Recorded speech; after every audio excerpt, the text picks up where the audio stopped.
Knowing this near universal pattern helps to assess new brands and existing ones. What don't marketers know? Quite a lot. Marketers, I actually live in an anything-goes world where the latest fashion or fad drives an awful lot of practice.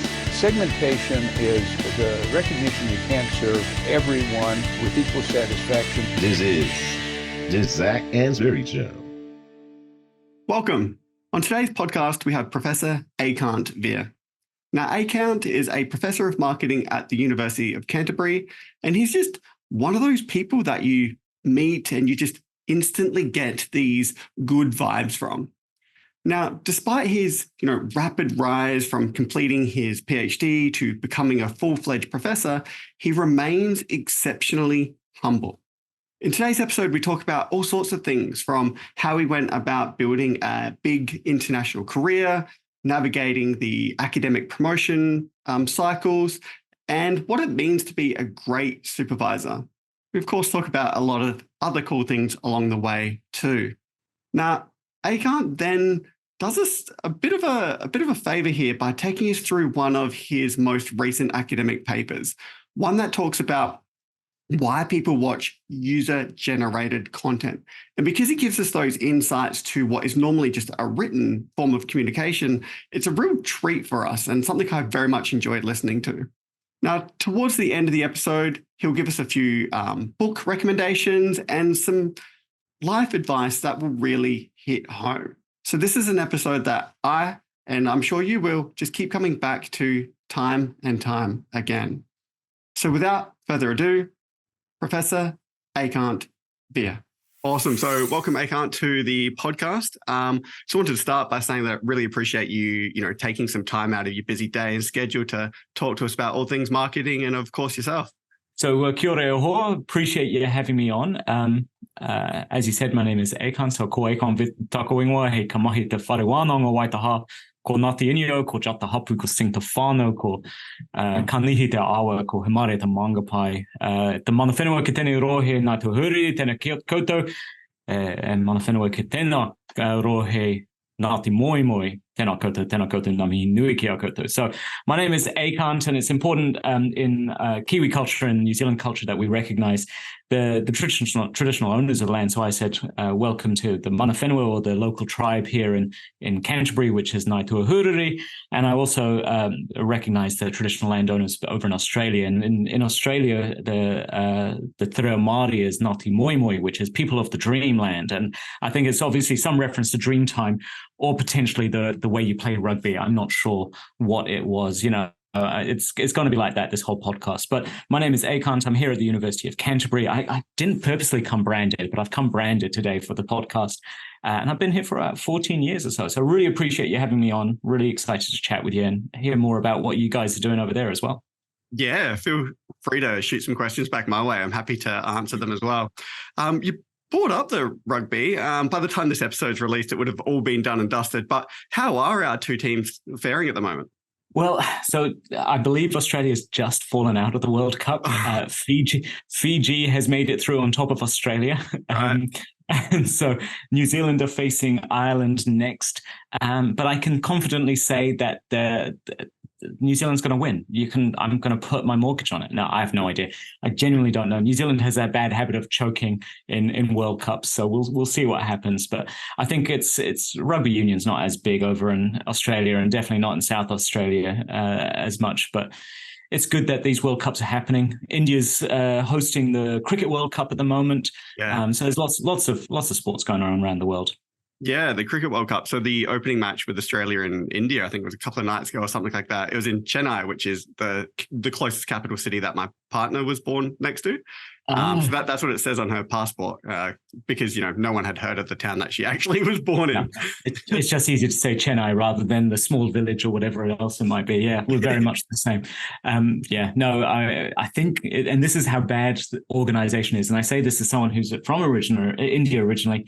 The opening game between New Zealand and England had like 500 people turn up. No one even knew it was on. For India, with a stadium of 100,000 people, it's interesting how it's been organized that way.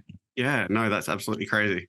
So you've been at your current university for 14 years, right? So correct. obviously, you've done PhDs and like honors and stuff like that. I mean, it's a hell of a career, and you've got a lot to go so far. Don't get me wrong, but when did you start thinking about marketing and that you were interested in marketing, or was it general in business, or was there something else you thought you were going to do growing up? Sure, great question. I always enjoyed business growing up. I come from a family of real doctors. So my dad's a real doctor. My older brother became a real doctor. As my mom keeps telling me, I'm PhD, which stands for phony doctor, not MD, which is money doctor. So I'm not a real doctor. But again, this is a staunch Indian upbringing. It doesn't matter how old you are, they'll tell you. But I always enjoyed business growing up, but we never really had an opportunity for business in high school. Economics and accounting was what we had. So I went to University of Waikato and I studied a Bachelor of Management Studies, and I was dead set on doing economics and accounting. That was what I thought business was, and I did one semester of each, and I thought, I'm never doing that again. Oh my goodness, this is not what I want to do for the rest of my life. But while I was studying in my first year, the best thing I did, and the thing I keep telling my first year students to do, is did a bunch of different options. So I did marketing, and that was part of the core, and that was great, and I really enjoyed marketing. But I also really connect with psychology. I did Psych 101, and I really connected with political science. And now reflecting back, I was kind of like, well, psych is all about understanding how people think, what they do, their motivations, their drivers, and that's very closely aligned with marketing. And then political science is so much more about the macro sociology of peoples and how they come together. And that was fascinating to me. And I think that all fits within marketing as well. And so it kind of fell into the sort of marketing world after just in my first year, these things started to click. And I didn't really know what marketing was at the time. But as a consumer behaviorist in particular, it makes complete sense that I ended up that way. Right. Okay. That makes sense. So that is all the stuff that you discovered in your undergraduate degree? First year undergrad, and I swapped my majors from economics and accounting through to marketing and information systems, because not that I liked computers and technology, but I liked that analysis of systems. I liked that analysis of interconnections and pattern making and problem solving. It's probably the closest to engineering without being engineering, if that makes sense. And so that with marketing as my two majors, minor in psych, it was just such a beautiful combination. Looking back, I definitely wasn't smart as a kid. I look back and think I was a complete dumbass, but that clearly worked for me. Yeah, I mean, I think it's just what skills suit you and the way that your brain particularly works. Sure. And, if you're more skewed towards thinking about things in a certain way, then it's a good job that fits well. We had a panel discussion for, Masters by Research and PhD students the other day. And one of the things that I said to them, and I hadn't really actually planned this, was if you think the same way after completing a PhD, then I would argue you haven't completed a PhD. Because you don't, right? It trains your brain to think somewhere differently. And so sure. maybe you realized quite early on in your bachelor's degree that your brain functioned this way and that you were leaning more into that sort of direction. Yeah, and I wonder if it's just a case of I've never been afraid of trying something new. Never been afraid of just, the chaos is my happy place. And research really fits within that. And I didn't get into research until a few years later in my career. But it was really exciting to see new opportunities grow and avenues open up. And I just clicked with that much better. While I know people who are very happy with just like, I just go to work, I do my thing. I don't learn anything. I don't contribute much, but I do enough to get paid. And then I spend my time doing what I like. And that's awesome. I love that people have found their why and their central part of who they are. For me, I'm an active relaxer. I get bored very easily. Put me on a beach and I get bored of it very quickly. I have to be doing something. And so marketing really lends itself that way. Yeah, that's really interesting. So your holidays then are definitely not sitting by the pool at a hotel? See, and, I've got two kids. I've got an 18-year-old and a nearly 16-year-old. My wife and I have been together for about 21, 22 years. We kind of say when we go on holiday, the ideal holiday is somewhere like Vanuatu or Hawaii. So they can sit on a beach. Well, my youngest and my wife can sit on a beach. My eldest and I can go climb a volcano or something like that. That's just how we click and how we gel, just how our bodies are wired. Oh, that's amazing. I mean, you live in our hemisphere because you're on the South Island, right, of New Zealand? Correct. Yeah. Kind of halfway down the South Island of Aotearoa of New Zealand, in a beautiful-ish city of Canterbury, Christchurch, New Zealand. And actually, I mean, I keep saying, there's so much overlap between Adelaide and Christchurch. So similar in their sort of makeup and stuff like that. Plenty of great wineries around us, plenty of great green space around us. Our mountains are a little bit bigger than yours, but otherwise it's pretty similar. And just great lifestyle. I've learned over the years, I'm just not a big city guy. I've grown up in England. I go back to India regularly. I love to visit, but I love living in a smaller city, large town sort of vibe. And SA has a similar thing. Yeah, my fear is that South Australia will become more popular. Australia is growing in population and that it might ruin kind of what we have. And, I think big is better in some ways, but I don't know. You'll get to that age where you can say, well, in my day, and that's when you're old, in the good old days.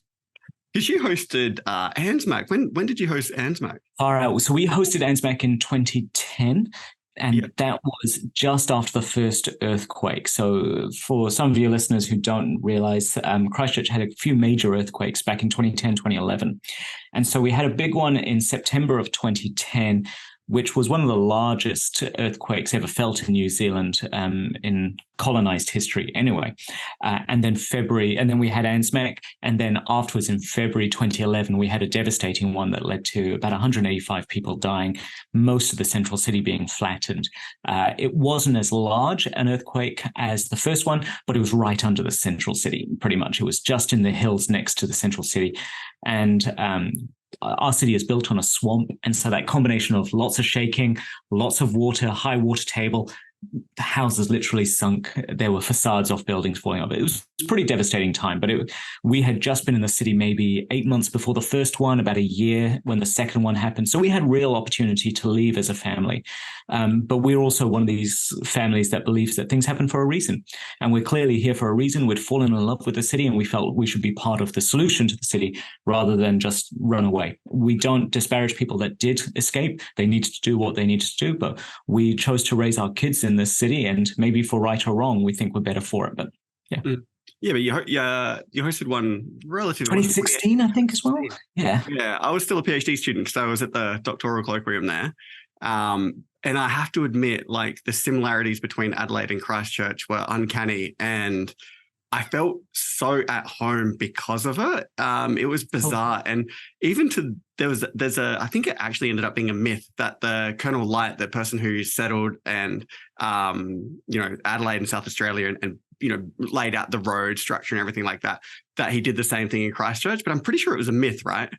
I'm not sure. I wouldn't be surprised if someone copied notes but changed it up so it doesn't look like it's plagiarism. But another fun fact about Christchurch, if people know the show Parks and Recreation, then the town of Pawnee, if you look at the map of town of Pawnee, it's actually Christchurch. They just changed the names. And so it's actually a complete mirror. So some intern was told to create a map. They took Christchurch, changed the names, and it's a complete mirror image of each other. It's quite funny. Anyway, but yes, 2016, I think we did ANZMAC again, 2016, 2017. I led the doctoral colloquium. And yeah, I mean, I have a real heart for PhD students. I love the ANZMAC doctoral colloquium. I think it's the best part of the ANZMAC community, because seeing young people or early researchers coming in and saying, I just want to get some support, I'm ready to be shaped and molded.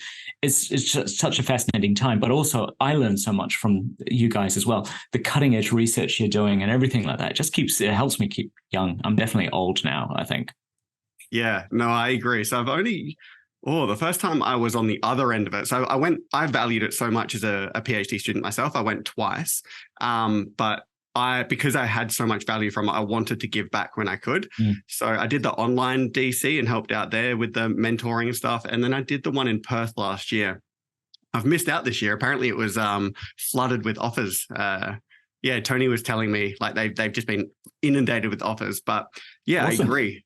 Because I want to I want to learn from them as well, but I also want to give back. There are people there who are hat in hand saying, how can I possibly be a better academic, or how can I publish my work, or how can I get a career in a university? And being that informal, casual advice to someone is so rewarding.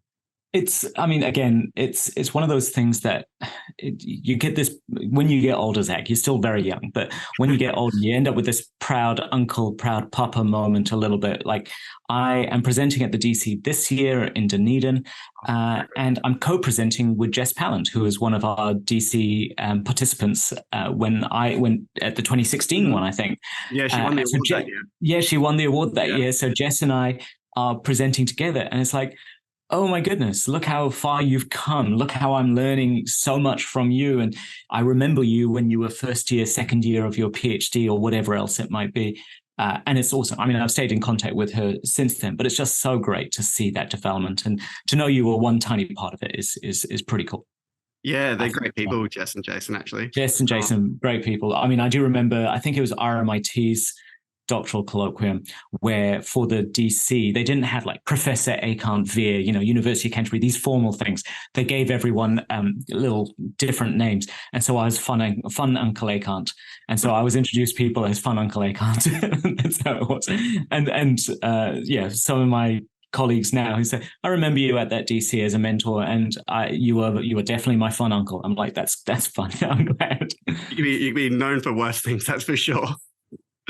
So Jess is going. That's good. So is Jason coming along? Jason's on dad duty, and he's going to be following after the DC. So Jess is doing the DC, and then Jason's coming for the main conference. Yeah. Okay. Yeah, they switched last time. Yeah. Okay. That's right. Oh, that's at least I get to see them both still. Exactly. That'd be really nice. Cool. So whereabouts did you actually do your undergrad then? So my undergrad was in Hamilton, New Zealand. So it's kind of about halfway up the North Island in the University of Waikato. And that's just where my family settled. I mean, I grew up in the UK, moved to New Zealand when I was 15 and settled in Hamilton. My dad promised us this idea of moving to New Zealand. We thought this island paradise. We ended up in flipping Hamilton, which is kind of the butt of every joke in New Zealand, as the dullest place sort of thing. No. And so we ended up there. I'm like, this is not what I signed up for. But the university was very good. Stunningly gorgeous. So you're telling me this is the abnormally where it's just like, okay. Yeah, I mean, yes. Even the photos of Hamilton look good, but living there was not what I had signed up for, I don't think. But I fell in love with Hamilton, as you do with anywhere. You fall in love with them. So I did my undergrad at Waikato, spent a couple of years working in the real world, and then went back to do my PhD at the University of Auckland, which is in the North Island as well. Yeah. Oh, okay. Yeah. So you didn't... You didn't do a master's by research or anything in between? No, I did an honours. So did my undergrad with honours and did a research component as part of that. So that gave me entry into the PhD program rather than the HDR process. Yeah. Yeah.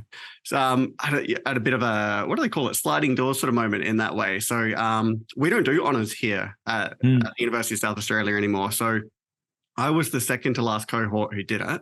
And then I think Kelly Vaughan might have been the last cohort who did it. And so we now transition straight from undergraduate to master's by research for 2 years and then into a PhD. Gotcha. So we're slightly different structure there. Yeah, now. And we've done similar thing here now, but we're thinking of actually going back to honours just because signing up for 2 years, for some people, it's like, that's too much of a commitment. I've just done 3 years with you. I don't want to do 5 years with you. Maybe an extra 8 months, 9 months is enough and then transition, but we'll see how things go. These things go in cycles. Yeah, and there's also then the less burden of getting a scholarship. So if you do honours, it's kind of like a coursework component where you take on help debt or HEX debt. Do you have an equivalent of that in New Zealand, actually? Like, so the government will give you almost like a very low interest rate loan to get higher education? No, we have interest-free loans, completely interest-free loans for all education. Yeah, so as long as you're in New Zealand, you pay 0 interest on all loans. And so we've gone even more socialist. Yeah. And so if you're an international student, you can't get a loan. But if you move overseas, you start putting interest on that loan. But otherwise, completely interest-free. Yeah. Okay. So there is a cost, but it's interest-free. And then it kicks back repayments when you earn over a certain amount, I'd imagine? Correct. Okay. So once you earn over like $28,000, $30,000 or something, a portion of your income goes towards that. But because it's interest-free, and this is us, I mean, far out, we're in our 40s now. My wife still has a student loan. If we came into money, we would pay off the mortgage a bit more. We wouldn't pay off the student. It's interest-free. It's and so it's kind of there's a great socialist element to it, but also there's no incentive to pay it off quick, if that makes sense. we used to have I mean, it currently is. So ours is based on inflation rates. And that was always great because mortgage interest rates were 6, 7, 8%. I think when I first had my first mortgage, I think it was like 9% roughly. And then inflation was like 2, 1.6, maybe 3% on a bad year. Yeah. And then it flipped, right? Money was like dirt cheap, interest rates 2%, and inflation was 7%. So I was extremely relieved that I'd paid off my help debt just before all that happened. It's really interesting to see how that works. Do you find you have higher levels of enrollment as a result?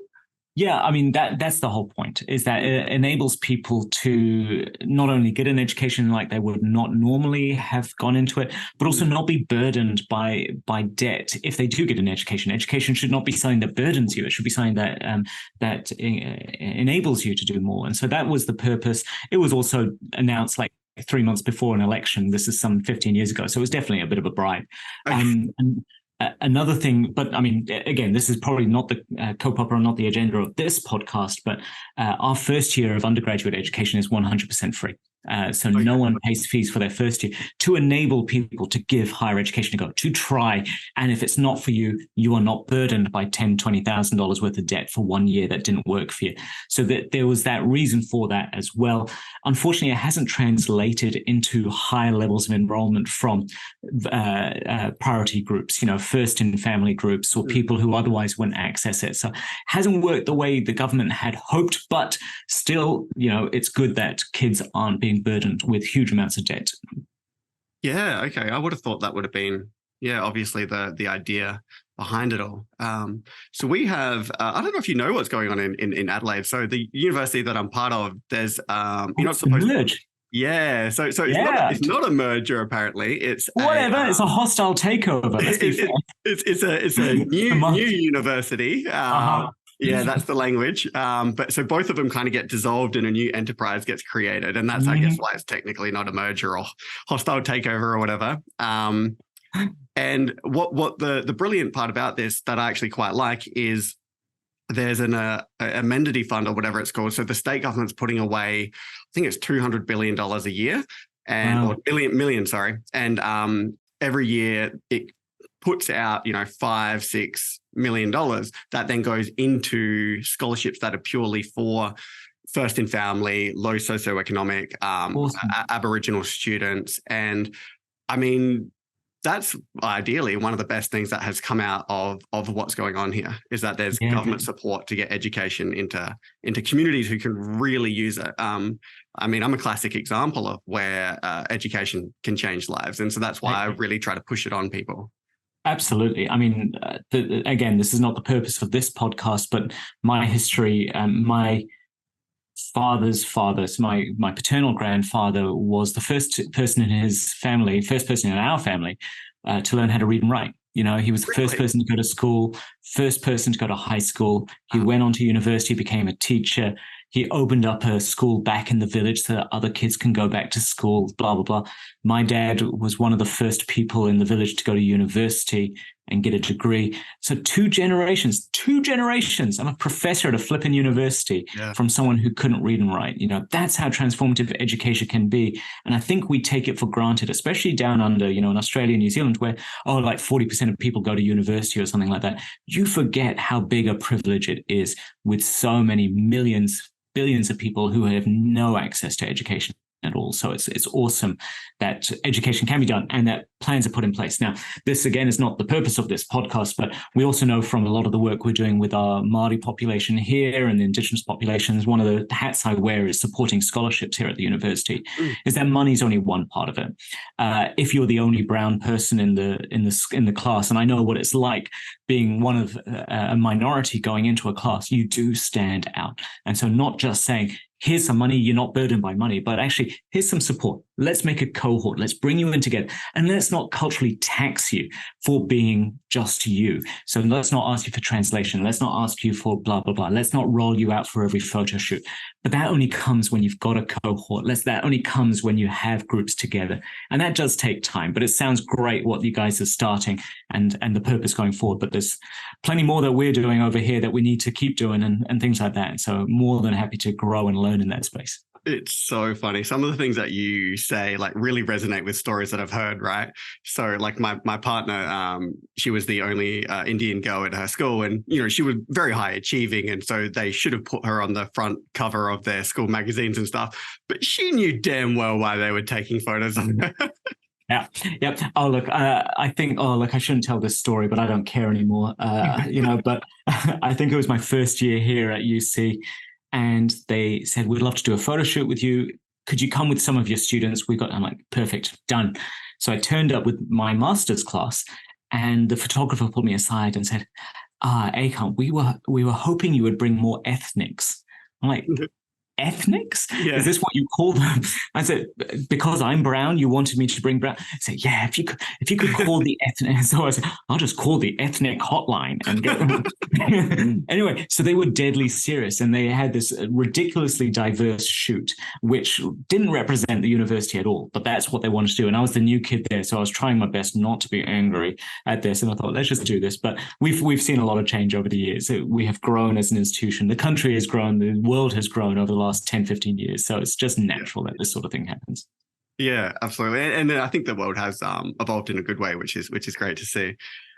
Cool. So you completed your PhD at the University of Auckland. Who were you would I have known who your PhD supervisors were? Yeah, you probably would have. So Brett Martin, who is he was at QUT for a while, and I think he's still there. So Professor Brett Martin and Professor Pete Danaher. So Pete Danaher, who's over at Monash in Melbourne, they were my supervisors. So and very quantitative orientation, very consumer behavior orientation. Pete said he loved me as a student because he hardly ever saw me. Like I would turn up with a publication or turn up with, I did, and he's like, good, you did the analysis, good, go away, sort of thing. So he was head of department at Auckland at the time, so he was a busy man already. But Pete and I try to catch up when we can as well. But Brett and I was given to Brett, and Brett said, "This is what we're doing." I'm like, "Let's do it. Let's go ahead and do that." Right. Wow. Small world, and you just don't even realize that people kind of are all pieced together. Because I was thinking Auckland in the early 2000s was a bit of a powerhouse. There were a lot of really top academics there. And then just suddenly a bunch of people left all at once and set up as heads of department, heads of research in all sorts of places around the world, around Australia. Rod Brody, Uncle Rod. I don't know if you've met Rod Brody, but Uncle Rod was the one who gave me a shot. He was head of department when I was being recruited. Pete took over as head of department. And so whenever I see Rod, I keep telling him, I'm your fault. You're the one that dragged me out of industry to come back to academia. You're the one that gave me a shot at providing an income for my family and still do this. So, he's a good guy. Have a lot of love for Rod. Yeah, he does seem like a good guy. I've never actually spoken to him, but I know his research and I've seen his name all over a whole bunch of papers, as you would imagine. Did you say you went between your undergraduate degree and then you went into industry and then your PhD? Is that what happened? Correct. Yeah, that's better. Yeah, that's right. So I started off, looking for a real job, wanted to earn some money.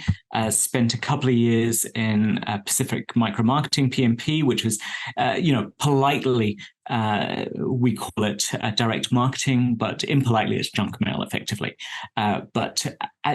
Junk mail is a perfect way to really harness your consumer behavior skills and your research skills. And that's when I really started to fall in love with it, because we would get massive data sets, like just huge volumes of data, Excel spreadsheets saying, this is all our sales data. Tell us where we should distribute our flyers. Tell us where we should post. And so we would do geodemographic behavioral segmentation. We would do all that sort of stuff. This is back in the early 2000s. And again, many of your listeners are probably too young for this, but we used to have to collate all this. We would then put it on something called a zip disk. We would then ship that to the UK, where a supercomputer would do all the analysis and the segmentation and everything like that, and then send us back our consumer profiles. And that's how we made our money back then. And there were no computers in New Zealand or Australia strong enough to do this. So we'd ship it back to the UK. It would churn the numbers for 2 weeks and come back. And we would just wait tentatively for 2 weeks going, oh shit, when's that data coming back? Has it made it in the post? And then we would use that to build our business. And so based on where you lived, we can say, this is what the suburb is like. This is the sort of people. And then this is who you're going to be reaching based on X, Y, Z. But volumes and volumes of data. And that's when I really fell in love with the analysis research side. But I didn't fall in love with industry. I didn't fall in love with this drive for the almighty dollar. I didn't fall in love with making money for a shareholder. It just didn't excite me. And without sounding too arrogant, I rose through the ranks pretty quickly.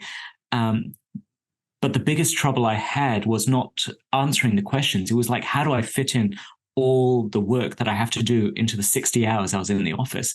And I thought, can I do this for another 45 years? I couldn't. I couldn't see myself being this absent dad who would only work and bring home money, bring home money. And it just wasn't fun. There were definitely times that were fun. Don't get me wrong. There were definitely times I loved it. But I was just more driven by difficult, complex questions. And when an opportunity opened up to come back to university, for me, it was a no-brainer. I really wanted to come back maybe after about 5 years of experience. It just seemed to align within 2 years. And I thought, this is the opportunity to do it. Yeah. So you already had those existing connections with Auckland, or? No, not really.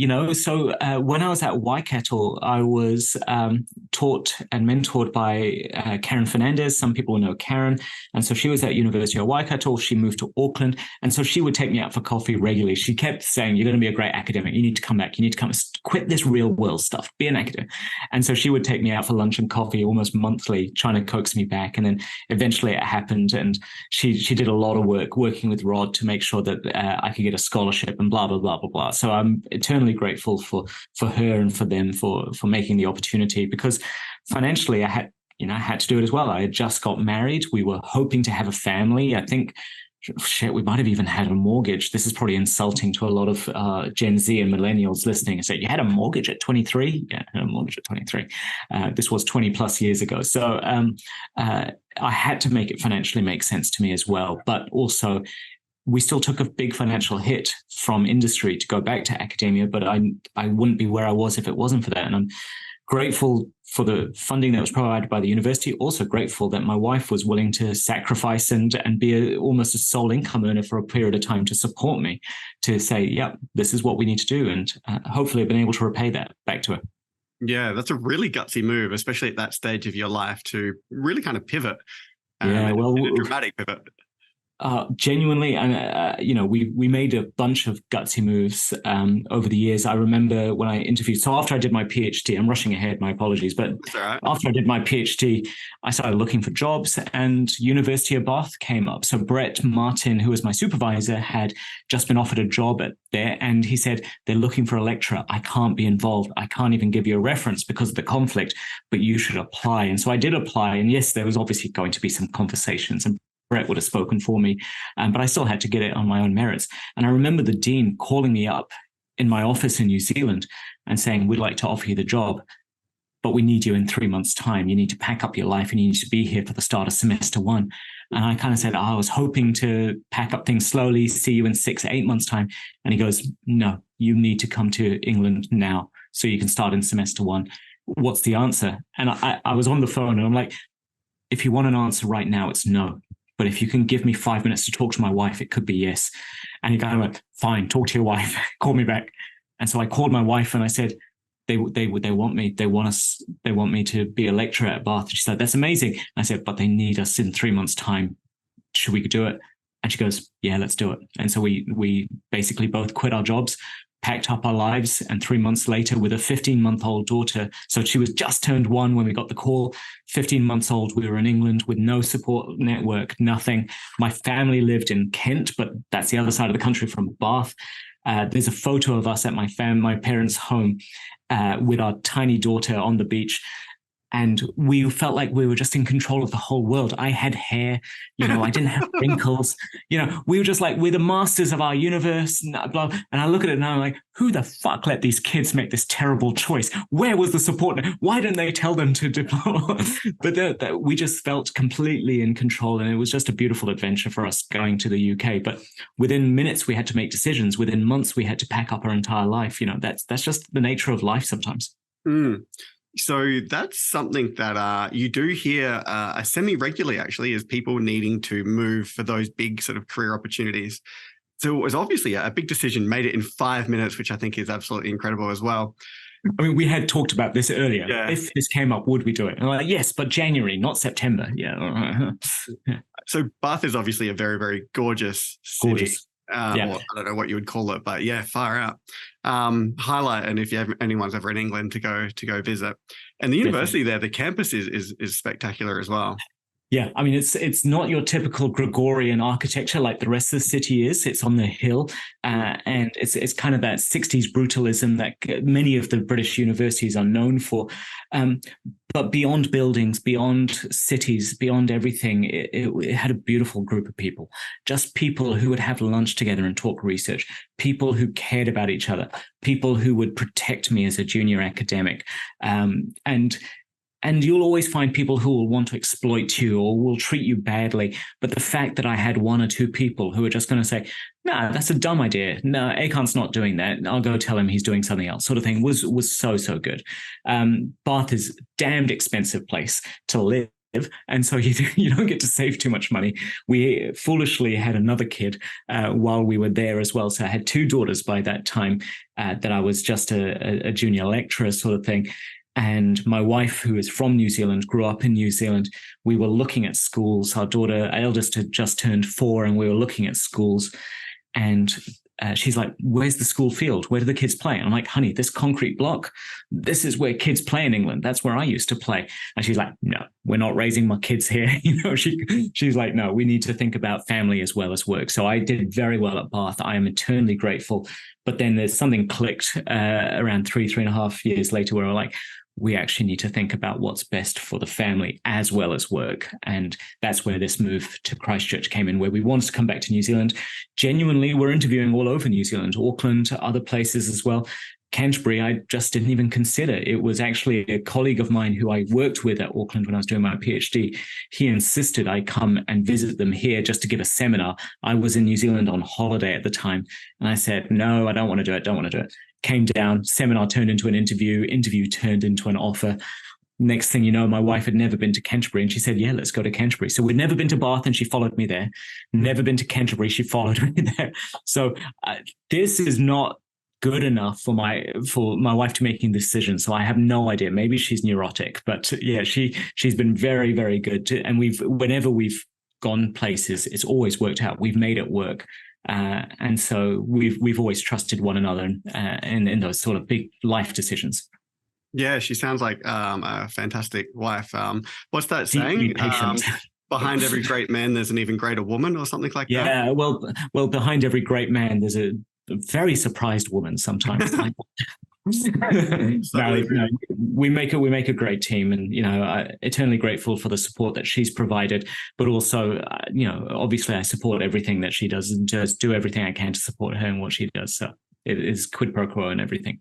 Yeah. So the University of Canterbury, they offered you a lecturing role. Was it senior lecturer? Senior lecturer below the bar. I don't know if you have bars in Australia, but we have like lecturer, and then we've got senior lecturer, and senior lecturer above the bar is kind of like the equivalent of associate professor back in the US sort of system. So I was below the bar, just below the bar, went above the bar, and then associate professor, now full professor. Yeah.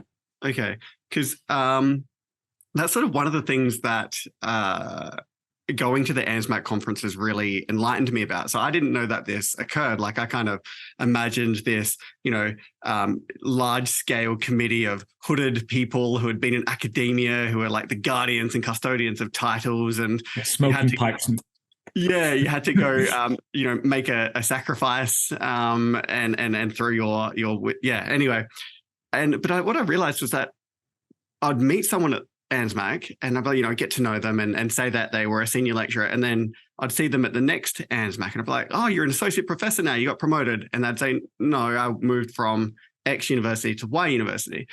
Yeah. Oh, they can just give you that title. I know you've like earned that title because of it, but that's one way of getting promoted, right? I hadn't even thought about it. Yeah, and to be honest, and I'll be deadly serious about this, academia is a weird sort of space where if I was a head of department and I was driven by neoliberalism and everything like that, why would I pay Zac more to do the job he's already doing? You know, he's not necessarily doing any extra. He's not producing more as a professor versus a senior lecturer. So let's just pay him as a senior lecturer. And so there are departments like that. And so sometimes you have the value of an associate professor at another department. And so it's easier to progress diagonally, to leave and go down. Internal promotions, we tend to treat our own people pretty poorly. There are times where I've seen people been hired in who don't have the qualifications of someone more junior than them or don't have the publications, but sometimes it doesn't happen. I'm very fortunate that Canterbury is very transparent and they don't have that. We're very top heavy in our marketing department. I think out of 10 of us, there's 7 full professors. It's ridiculous. It's not a great look in my mind. We should be able to bring more juniors in, but this because we love it so much, we've stayed and we've all progressed through, and now we're all at that level. And we have no interest right now to leave because we enjoy working here so much. But we have to be able to show we can bring juniors through. And this is where far out. When was the last time we hired a professor? I don't think we've hired a professor for 15 years. Everyone's been promoted to professor internally, which is great. I think that shows progression. That's rare, though. It's not common. Most people have to move. I made a commitment to try and keep my kids' high school stable. I moved between countries during high school. I moved between schools, and it was really disruptive for me during high school. So I thought, you know, even if I don't get promoted, I'm staying here for the 7-8 years my kids are at high school, and then we'll decide. But it seems to have treated me well in any way. Yeah. And I mean, you, especially younger when your kids were much younger, moving was easier, but as they got older, they weren't. And if you were in, say, like Melbourne, what is it, like 8 or 9 universities in Melbourne in Australia? So I see all of the time LinkedIn updates of someone moving from Deakin to Swinburne to RMIT, then maybe to Monash. And it's like all of a sudden someone's like an associate professor. And it's like, whoa, how did you do that? You can rapidly move that way. I mean, one of the things that Uncle Rod Brody told me, it says, buy a house in Birmingham, Ekant, when you move to England. I'm like, why? Because there's 8 world-class universities within an hour's commute. You never need to move. You can just move between great universities and just take the train between them. I'm like, that's really smart. That is the way to do it. But I'm not as driven by the almighty dollar, as you know, not so driven by promotion, although it does make a huge difference. And you'll find it as you get promoted up the ranks, how people treat you differently. I don't feel any different, but people treat you differently. And I think that's important to reflect upon as well. Yeah, I kind of I have no interest in moving. And even if I did want to, the only other university I'd move to is closed. Well, not closed. We're merging. So the promotion system is something I'll have to go through. Which can be, like you said, it can be a bit of a cruel system where potentially they treat you worse than an external person. But I feel like if I keep chipping away, it'd be good. And like you have to keep reminding me I'm not that old. And I should be a bit more. I got told at Perth last year at ANSMAC that I need to be more patient, which is kind of makes sense. Yeah, I mean, I think it's okay. Look, let me fire back at that. I think it's okay to be patient. I think it's also okay to get what you deserve and not be ashamed of getting what you deserve. If you're smashing the publications, if you're kicking ass in the classroom, then people should recognize that. And I think you should be okay to fight for that and be disappointed if you don't get it. So I see plenty of people around the world who have not been promoted when I've gone, these people are world class. What the hell? This is an injustice. And I think it's okay to be angry about that. But we also know that if you're willing to be strategic, you're willing to move, you're willing to do all this sort of stuff, you could accelerate quickly. Is that the life you want? I've moved continents plenty of times. I don't really want to do that too much just yet. Maybe in 5 years' time, when now my kids are nearly out of high school, maybe I'll start thinking about that again. But for now, I'm very happy being treated well and working my hardest, to do that. But yeah, absolutely. So you mentioned that like the promotion system at Canterbury is quite transparent. What did you mean by transparent in that sense? Great question. There are times where some institutions, some departments will tell you, do this and it'll help you with promotion. And then you go for promotion and they said, that thing, that doesn't count. You should have published another paper. You shouldn't have picked up that extra teaching. You shouldn't have done that service role. You should have published it. But at the time they say, hey, this will really look good because you need to do X, Y, Z to be promoted. I've never found that at Canterbury, which is great. They have been very upfront and said, nah, just get the publications and here's a good service thing to do, or here's a good, get good grades in teaching and they will count. But they were very open about research is the thing that we really care about. So keep the publications going. And if you can also do this other stuff, awesome. But the publication's the key thing. It's really nice that we have specific targets. They said, if you hit this, and this, it's very hard for the committee to say no. I will be upfront. I believe when I went for my first promotion, I'd only been here for 8 months, but it had been like a year before I'd been offered the job and getting here. They gave me a bit more time to pack up the family and stuff. And in that time, I'd actually achieved a significant amount as well. So I went for senior lecturer above the bar in my first year here. That's pretty arrogant, but I was like, I think I know my worth. I think I should have been hired above the bar anyway, so I'm going to try. And apparently I hear from the HR manager at the time, who's no longer working here, said, yeah, there was a long discussion. And there was a few people said, it doesn't feel right. It doesn't feel right. It doesn't look good. It doesn't feel right that he's getting promoted. And one of the people in the room said, if Ekant appeals this decision, and you say, but it didn't feel right, that's not going to help us, right? So what does it say by the book? What are the targets we've set? Has he achieved those targets? Yes, then promote him. None of this feelings, none of this wishy-washy. So there's that. There have been other times where I have heard that they can only promote one person. And so even if you've got 2 people that deserve a promotion, they will only promote one of them. And so one person will get sacrificed to promote someone else. And we've never had that at Canterbury. The finances and the academic are kept very separate. So church and state is kept very separate. And so the decisions are made by people who do not deal with the finances, which is great. And then we work out the finances later, which is a difficult model, but I think it's a good model because it says this person deserves to be promoted and we don't worry about how much it costs. So little things like that, I think is important. I think we also try our best to take care of our juniors. So we kind of come around our younger academics and say, hey, look, you know how you were told by XYZ to do this extra service thing or something? That's actually not going to help. They're just trying to get out of a job. Focus on XYZ. We'll talk to them. So the same way that Avi Shankar back in Bath protected me, I try my best to protect our juniors here as well and try to see them rise up the ranks that way. So little things like that, I think, build a stronger culture within the group. Yeah. Oh, that all sounds really quite amazing, actually. Is it a long period? So do you put in an application, say May, and then you find out in September, October, or? Yeah, it's about that. I think that's the formal period. Around June, I think, is when you put it in, and around November is when you finally hear. Kind of October is when the committee meets, that sort of thing. And so it might have been at maybe the New South Wales DC or something, but I was asked to speak on accelerating your career, basically. And I found this list of goals that I had set myself when I finished my Viva. I did my PhD Viva and I wrote down what are my career goals going to be. And the top one is be a full professor at a research institution by the age of 40. And I found out 3 days after my 40th birthday that I made full professor. So I count that as a failure. All right. I said before 40, not 3 days after my birthday. But I mean, you have to, but the process of me applying for professor, I started about a year earlier. This is something I think a lot of young academics do poorly, is that they go, I'm going to go for promotion. Let me write up my CV and push it out. Terrible idea. Just don't do it. Write it up. Share it with someone you trust. Get their feedback. Adapt, grow. I love working with people who trust me, and I sit down and I say, I'm going to talk about you like I'm your mom or your dad. I'm going to say how proud I am, how amazing you are. But it's really hard sometimes for us to talk about that ourselves. What does this line mean? Pull that to the top, that sort of thing.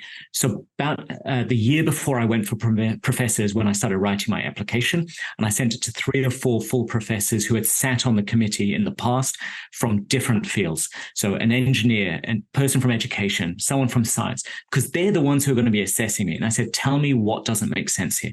Tell me what can help, that sort of thing. And then just writing it up, submitting it, it can work. And I have seen that before. It's a risky way to do it. I think a little bit more time, then putting it in, and then kind of waiting, kind of going, all right, have I got it? Have I got it? It's really hard to know. That it's tense time. It's like waiting for your marks after exams. It's awful. Yeah. So a really good strategy then is to like plan ahead and a significant amount of time ahead, and to get feedback from people who are not directly in your field because they're the people who are going to be assessing you. Yeah, which I think is Especially as well. Yeah, especially at associate professor and professor. I don't know about senior lecturer, but definitely at those higher grades, it's a central committee at most universities in the Commonwealth. The other thing I would start doing is, as soon as you become an academic, not when you start thinking about promotion, but as soon as you start getting into academia, start collecting evidence. People don't care about the strong vibes and the feel and the marbo of this. They care about the evidence. And so when a student sends you an email to say, just so you know, Zach, just so you know, Zach, I really enjoyed your class. It really helped open my eyes. I'm going into marketing as a result. You put that email into an email folder and you hold on to it, called student feedback. When you get recognition from a conference where someone said, that was probably one of the best presentations I've ever heard, you get an email about that, you stick that into that folder. And then you can start to create a narrative around evidence. As you grow in your academic career and you start getting more publications, then it becomes more metrics based and H indices and things like that. But you still need to have the evidence. Just saying, I'm a 4.8 out of 5 teacher, I have 3 publications, hurry up and promote me. It's just not good enough. You know, you really need to show, well, why does this matter? Why do people care? How do you form this into a way that not only have had 3 publications a year, but these 2 have been used in developing public policy. This one was reported on in CNN, blah, blah, blah. This shows not just academic, but non-academic esteem. Gather that evidence. If you have to do that 1 week before the applications close for promotion, it's really hard kind of juggling everything, stressful. It doesn't look good. You don't get the feedback, that sort of stuff. So get that evidence together as well. Oh, that's brilliant advice. So a part of your role would be like supervising as well, right? This is a question without notice. I do apologize. That's all right. It just made me think, because you're very, very passionate about helping junior staff and attending the DCs, and it made me realize you'd have your own students. So how do you go about supervising? What do you think works for you in being such a great supervisor? Sure. Well, great supervisor is a strong word. I do my best. And I think that's what actually makes great supervisors in some sense, right? They actually care and they try their best. And I think that's a huge part of it. I'm very, very proud of all my students. That's the number one thing. I genuinely care about them more than their topic, if that makes sense. Mm-hmm. So one of my students, Mona Sultani, is about to submit her PhD within the next couple of weeks. She sent me the full thesis just a couple of days ago. It's a thesis. I'm so proud of her. I can't wait to see her flourish as an academic, blah, blah, blah, blah, blah. But Mona arrived 2 weeks before we went into lockdown. And so I saw her for like a week or 2, and then the whole country, the whole world locked down. And so for the first 6 months sort of thing of her academic career, it was Zoom meetings. It's been a tough ride for her trying to get through, and just seeing her grow as a person, as an academic, is what excites me about supervising. We're now in the process of like, right, what's the next career move? Applying for jobs, that sort of thing. It's not about publications for me and growing my career and, Sultani and Veer. I don't give a shit about that. I care about what is in it for her. And if I'm part of that journey, awesome. If I'm not, that's her call. Fine.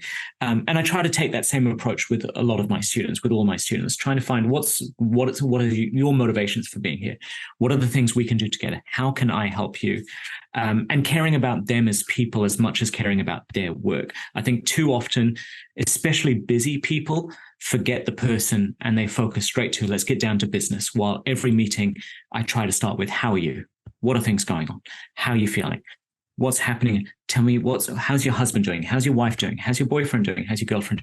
What sports are you playing? That sort of thing. Get to know them as a person. My wife and I have never lived in the same city as our families. We've always been nomads traveling around the world. We still don't live in the same city as our families. And we know how difficult that can be, especially at key times. So we like to host Christmas lunch for all the kids that can't get home for their family. So on Christmas Day, we just open up our house, and sometimes we have 2 people turn up. Sometimes we've had 30 people turn up, all the research students from the department who just can't get home for whatever reason. And we just want to feed them and be mum and dad for them. Caring about them, not just their work, I think is important. I will fully admit I'm a busy person. I'm full-time academic, but I'm 0.5 in the business school. I'm also 0.5 the associate dean of graduate research. And that's not just for the business school, that's for the whole university. So we take care of all the research students across the entire campus. That's a lot of work. And sometimes I'm not able to put in the same amount of time that I would want to for my PhD students, but taking the time to at least know what you're talking about, know who they are, I think goes a long way. And I think it helps anyway. I was recently in Europe for some conferences, and in between conferences, I made the time to go see one of my former students. Maya Golf Papash is based in Sussex. And so I went down to the coast and spent a couple of days with her. She had a baby while she was doing her PhD here in New Zealand. And Luna is now 6 years old. So I got to hang out with Luna as well. And just seeing the growth as them as a family, seeing the growth as them as a group is amazing. We didn't even talk research for more than a few hours, in the whole time we were together. But just getting to connect back with family was super important. Her husband, David, took me out to play football for the first time in like 20 years. I'm like, this is going to hurt, but that's fine, and had a great time just hanging out with them as people as well. And I think that's the key as well, just finding that connection as people as well as research. There's a long way around of saying, don't treat people like, lab rats.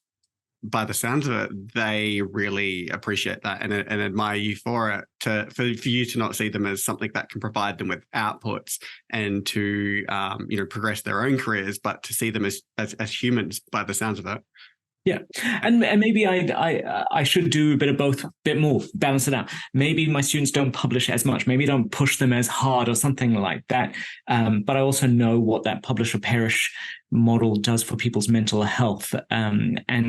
And so when someone needs a break, they deserve a break. And I think it's okay to give people a break. When people need to be pushed, we will push them and we'll find a way to push them. But I'm not going to churn out the publications for the sake of publications. There has to be a strategy for it. I mean, you mentioned that you're obviously a professor at the University of Canterbury, and did you say you work in the graduate? I can't remember what you said now. Cool. So we're called Te Kura Tāora, which is the graduate school. The graduate school of research. Yeah. And your role there is to do with, is it scholarships or something? Or? Yeah. So I started off about 5 years ago, and it was primarily scholarships based. So taking care of all the scholarships at the postgraduate level. We have about 467 scholarships in total, and chairing those scholarship committees and allocating the funds and things like that it took up a big part of the role. Now, as I've grown in the role, as there's been changes in the graduate school, I'm still doing the scholarship stuff, but also involved with strategy, admissions, other parts as well. And after 5 years, they asked me if I wanted to hang around. My term was up, and they kept rolling my term over. And I said, no, I think this is the end of my term. So I'll be giving that role up in about 2 months' time. And a new associate dean's coming in to replace me, which is going to be awesome. I know this new person very well, and she's going to be amazing in the role. So it's been a very difficult role. It has been during times of real change. We had a terrorist attack in the city in 2019. And so supporting our students through that, COVID, supporting our students through COVID, just trying to keep your own family together whilst doing this, as whilst also taking care of your own research and teaching. It's tough, but I'd also say it's probably the most enjoyable, transformative part of my academic career out of all of it. Just knowing that you can make some changes centrally, that you can use and pull some levers that really do change people's lives. I'm not going to get emotional, I promise, but I should say I'm a crier as well. But just to my right, I've got a notice board, which is just full of thank you letters from students who I've been able to give a scholarship to. They deserved it. I didn't really do anything, but they were just saying, you have no idea how much this has changed my life and what this means. So it's really nice to kind of hold on to that. I can't get to say yes to everyone, limited, scarce resources as they are. And I know that there are people who are very disappointed that they couldn't follow their pathway because we couldn't give them a scholarship. But for those we do, you kind of want to hold on to those pieces of evidence. I'm not going to use them for scholarships, for promotion. Hey, look how this person said how happy they were about me. That's more for me. That's more for my own mental well-being. Jeez, that must be an incredible feeling when you walk into your office and you see that pin-up board. Far out. Yeah, it's pretty cool. I keep the hate mail in a huge pile over here. There's like 5 thank you letters and 1,000 hate mail. No, I'm just kidding. But I mean, like little things like I got an email from one student who just said, I've been I'm the first person in my family to go to university, first person to get a master's degree. And now I'm the first person going into a PhD. And her friend had snapped a photo of her taking the phone call outside a Kmart. And she's just bawling her eyes out at the mall. And she sent me this photo that her friend had snapped. And I'm like, oh, I just pushed a button. I didn't think about this. I think we all have to remember the impact and the relevance we have to the humans that are around us, and not just go A, B, C when we're grading, or yes, no, you do get to go in, you don't get to go in. It's really important to know how transformative we can be, as long as we are also meeting the criteria. We're not going to just give lollies out as we want. Yeah, absolutely. And you must have heard and read some incredible stories as a result. Yeah. So you were talking about transitioning from supervision and how you prioritize them as humans and understand their personal lives, and then if publications stem from their theses, then great. But one publication that you have had with, is it still a current PhD student? Yeah, so Finn Tin Trong is his Vietnamese name. He goes by Finn. He is 7 months into his PhD, and he's already got his first A publication. Far out. I was thinking he was at the end of it. Bloody hell. Nah, he's a freak. Yeah. I love him. He's amazing. Got him. And it's so funny because I was talking to my head of department and I was looking for some software for him to use for his studies. And she's like, he's very early on. Does he need analysis software? And I said, trust me, I'm struggling to keep up with Finn. This is not about me trying to push him forward. This is about me struggling to keep up. So he's done a fabulous job, and he's got this publication out of this study that we worked on together just from his lit review. He did a meta-analysis and a systematic literature review. I think every PhD should start with a really good systematic literature review. And I'm like, we should publish this. And it got published. I'm like, okay, this wasn't as easy for me, but clearly he's sitting there going, this publishing lark is easy. Far out, you guys are stressing about this. Publish your Paris. It's like, what are you guys stressed about? There's no sink or swim with him. He's on a jet ski. So the paper, just for anyone who's interested in looking it up, is called Why People Watch User-Generated Videos, a systematic review and meta-analysis. So it was published this year in 2023 within a journal called the International Journal of Human Computer Studies. Yeah. And I think what's kind of interesting about that is it's not like a Journal of Marketing or International Journal of Market Research or something like that, but it still has real practical relevance for marketers. For sure. And so this is me being extremely rude, but because I'm a professor, I'm allowed to be, I think. I'm not really looking for another job right now. I often describe marketing as a bit of a cul-de-sac field, in that we take from so many other fields. But how many psychologists and sociologists come and review and cite our stuff and use it back in psychology and sociology? Very few. We are taking so much, but very few people are coming back to us. And I think that's inappropriate.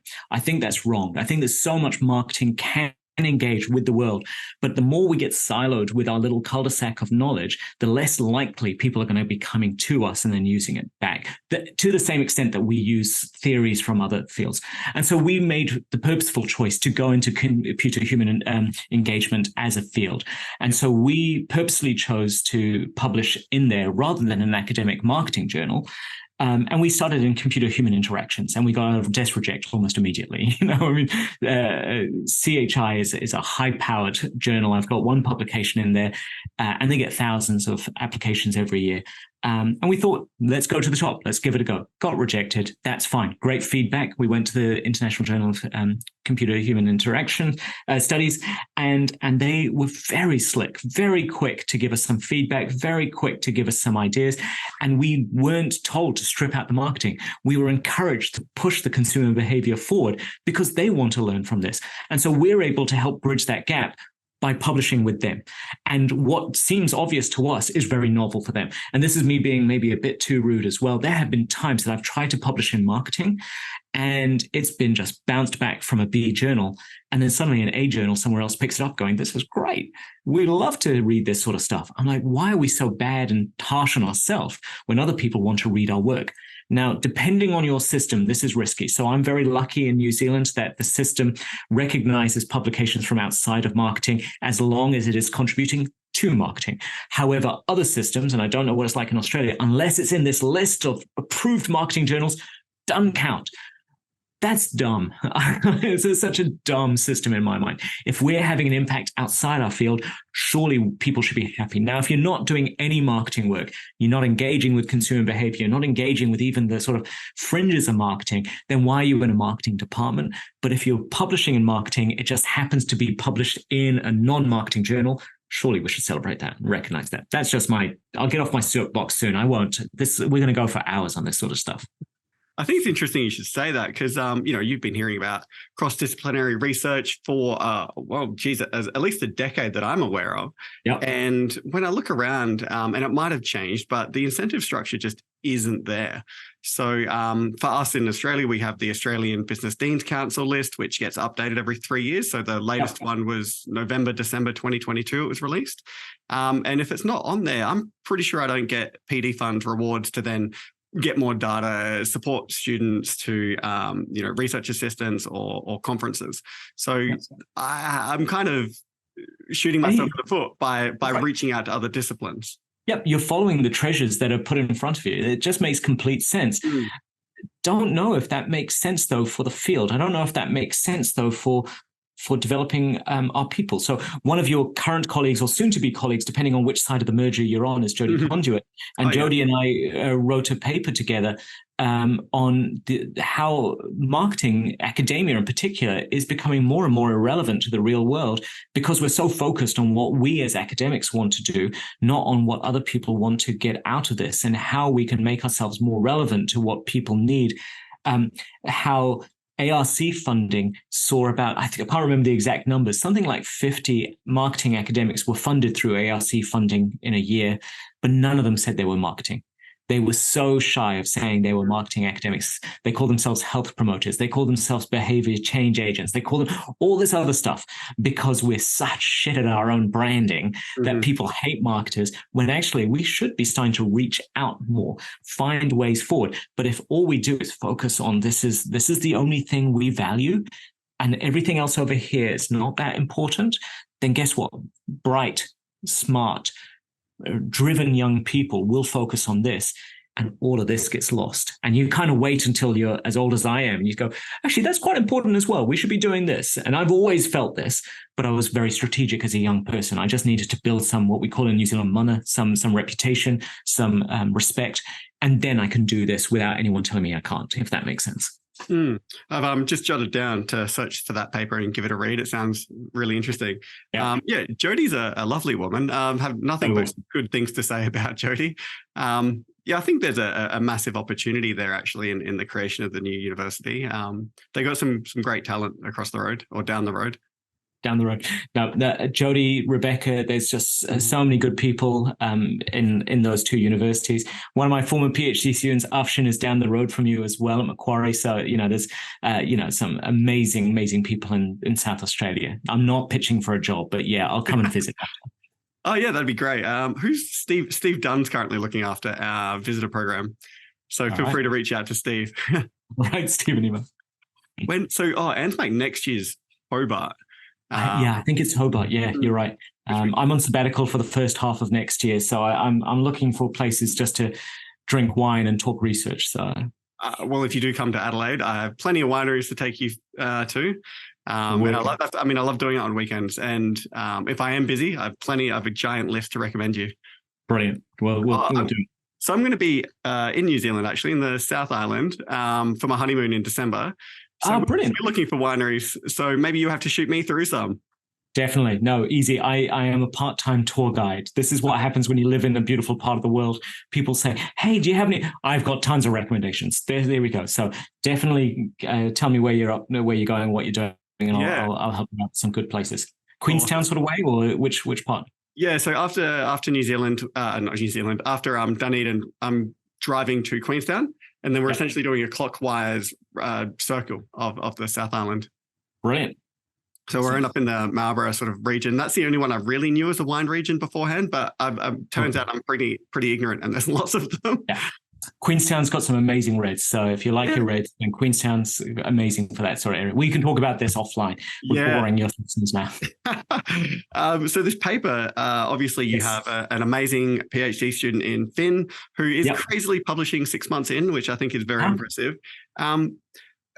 This could kind of be the wrong question, but how did the paper come about? Or was it the topic that came about? Or how did all of this come about? Yeah, great question. So Finn approached me. He was a lecturer in Vietnam, wanted to do his PhD. And he was like, I want to do something on user-generated content. There's so much research on consumer viewing and so much content, so much literature on creating games and game design and everything, but nothing on user-generated content. And I know you're into social media and you're into digital and you're into human factors and human behavior. Would you want to be a supervisor? Now, typically, I don't sign up to these sorts of things. I typically am like, I have a social marketing background. I'm very focused on that. I do a lot of digital as well, but very much with a behavior change angle. And I'm like, I typically don't, but this was just so alluring for so many reasons that it was so novel that I said, yeah, let's have a chat. And I had a few chats with him and just thought we gelled really quickly. We clicked really nicely and said, let's do this. So his whole thesis is on understanding user-generated content and what drives people to create their own content. And that can be on both ends of the spectrum. Finn really came in looking at short-form videos. So taking a whole movie or a whole series and condensing it down into a completely spoiler-filled 30-second, 3-minute, 5-minute video. Not very common in European-oriented countries, but very common in South Asia and Southeast Asia. So, for example, I have watched all 9 seasons of Breaking Bad. I think there's 9 seasons of Breaking Bad, but maybe you missed out on watching it. There is someone who has condensed the whole 9 seasons into 1 hour. What are the key points? What you need to know? And really, and so you can just watch that in an hour and go, far out, I've seen all the best bits. I don't need to worry about watching the whole damn thing. Now, for me, that's completely countercultural because the whole anticipation of the next episode of Loki or Ahsoka, which I've just watched, is so fascinating. They're like, oh my goodness, this is great. While there are a lot of people going, I don't have time for this shit. Tell me what the movie's about. And it's not to avoid the movie. There are people who will watch the 5-minute synopsis and go, I really like that. I will now watch the whole movie. So even though it's spoiler ridden and they know what the outcome is, they still want to do it. Or they want to engage with their friends. And this is a socialization tool. They miss the episode. They don't know Game of Thrones. So they watch it as a short form video and they can have an engaged conversation. There's all these sorts of things. So that's the short form side that Finn was really interested in. Now, I'm a complete nerd and I want to look at the long form user-generated content where there's a 30-second teaser clip by Marvel and then a whole bunch of nerds sit around and go, oh, look, did you see how Hulk was doing this? That harkens back to this comic book. And they'll do a 30-minute breakdown on a 30-second trailer, and there's the complete opposite side. And so every time there's a new show that I've watched, I watch the breakdown so I can see what Screen Crush or Heavy Spoilers or whoever the YouTube channel is saying, this is what this links to. And I feel closer to the content. I can see all the nuances and blah, blah, blah, blah, blah. Both sides are completely separated from producers. Both sides are separated from the movies, from the game producers, whatever else it might be. But they're just building a huge following. And so none of that research has been done. And this is why Finn's diving into it. And we started with, let's do a lit review. Let's do a systematic literature review. We use the Prisma technique. Prisma is a really solid way of trying to go through your literature in a systematic way to make sure you can identify this is the stuff we keep, this is the stuff we keep out. Very common in health research when there's a massive amount of literature. We approached it here for the same reason because people call this stuff all sorts of things: user-created content, user-generated content, user videos, whatever else might be. Started off with about 1,500 or 1,100 articles. We're able to pare that down to about 47 or so that made it into the final literature review. Much more manageable. The way I did literature reviews 21 to 22 years ago plus was you would grab the article and you would start to read it, and then you would try to go to the library and get the journal and read more about it or see who cited them. And, it was really cumbersome. We don't have that issue with the internet anymore. We don't have that issue with indexed things anymore. And so being able to find that stuff easily, but disseminate it down to what's relevant, really difficult. What we know about lit reviews, systematic literature reviews, if you do publish them, and I think everyone should publish them, is that they get cited really well as well. Because everyone's looking for here's the 2023 snapshot of user-generated content. Everyone's going to cite Finn from now on. This is great. So this is great for his career as well. Yeah, I agree with you. And I know there are people out there who don't, that systematic literature reviews are not needed. I kind of have the same view of you, that it's a very good way of compiling as humanly as possible all the existing knowledge in a specific area and distilling it down to key themes and what has and hasn't been done. And while that's incredibly valuable, it also then sets the future research agenda in that field. So it's saying, okay, I've now thought about what people should be doing in the next 5 to 10 years and what papers should be written. I think they're incredibly useful. So useful, not just to say, like in this case, we said, well, we see gender effects come up a lot. We see this come up a lot. We see these sorts of aspects. But it's a great way of identifying a gap. You know, so Finn and Ekant have done this systematic literature review and no one's talked about this side. Well, let me talk about that. You know, then that just opens you up to do that. While other people say, oh, they've done this literature review. Here are those 5 things they found time and time again over the last 15 years of literature in this area. Let's smush that together into a quantitative model and see if it happens in this field study or whatever else. We just are able to accelerate other people's work, whether it's taking a different path or leveraging that path. And this is why I think they are useful personally. Anyone that tells me a literature review is not useful, I'm like, you know what, that's not really the academic method, is it? You know, we have to stand on the shoulders of the giants that have come before us. And if someone can give us a stepping stool to get on those shoulders through a systematic literature review, why not? And like, even if you were new to that field as well, there's no better way to get across all of the literature without realizing, without inadvertently missing something, or you might just be skewed towards the biggest authors in the area and you're missing some of the lesser known work, which actually has a lot of valuable contribution you wouldn't have seen otherwise. And this goes back to the previous conversation about how siloed sometimes we are. Here's the official list. This is what we sit on, and we don't look at anything else. Well, those are the journals we read as well. Well, what about this other journal that's actually having really good ideas, but it's just not within our official list?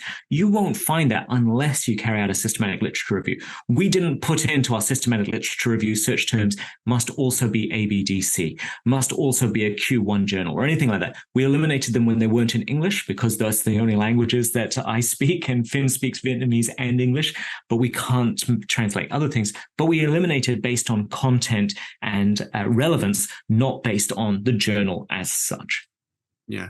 And that is, I mean, it's a notable limitation of 99% of all systematic literature out there is English-based.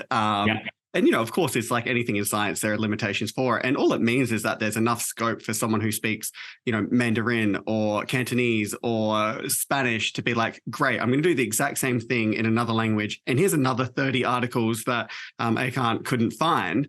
And look, we've actually, turns out someone has filled this gap, and then you can combine them because maybe they're bilingual or they have a.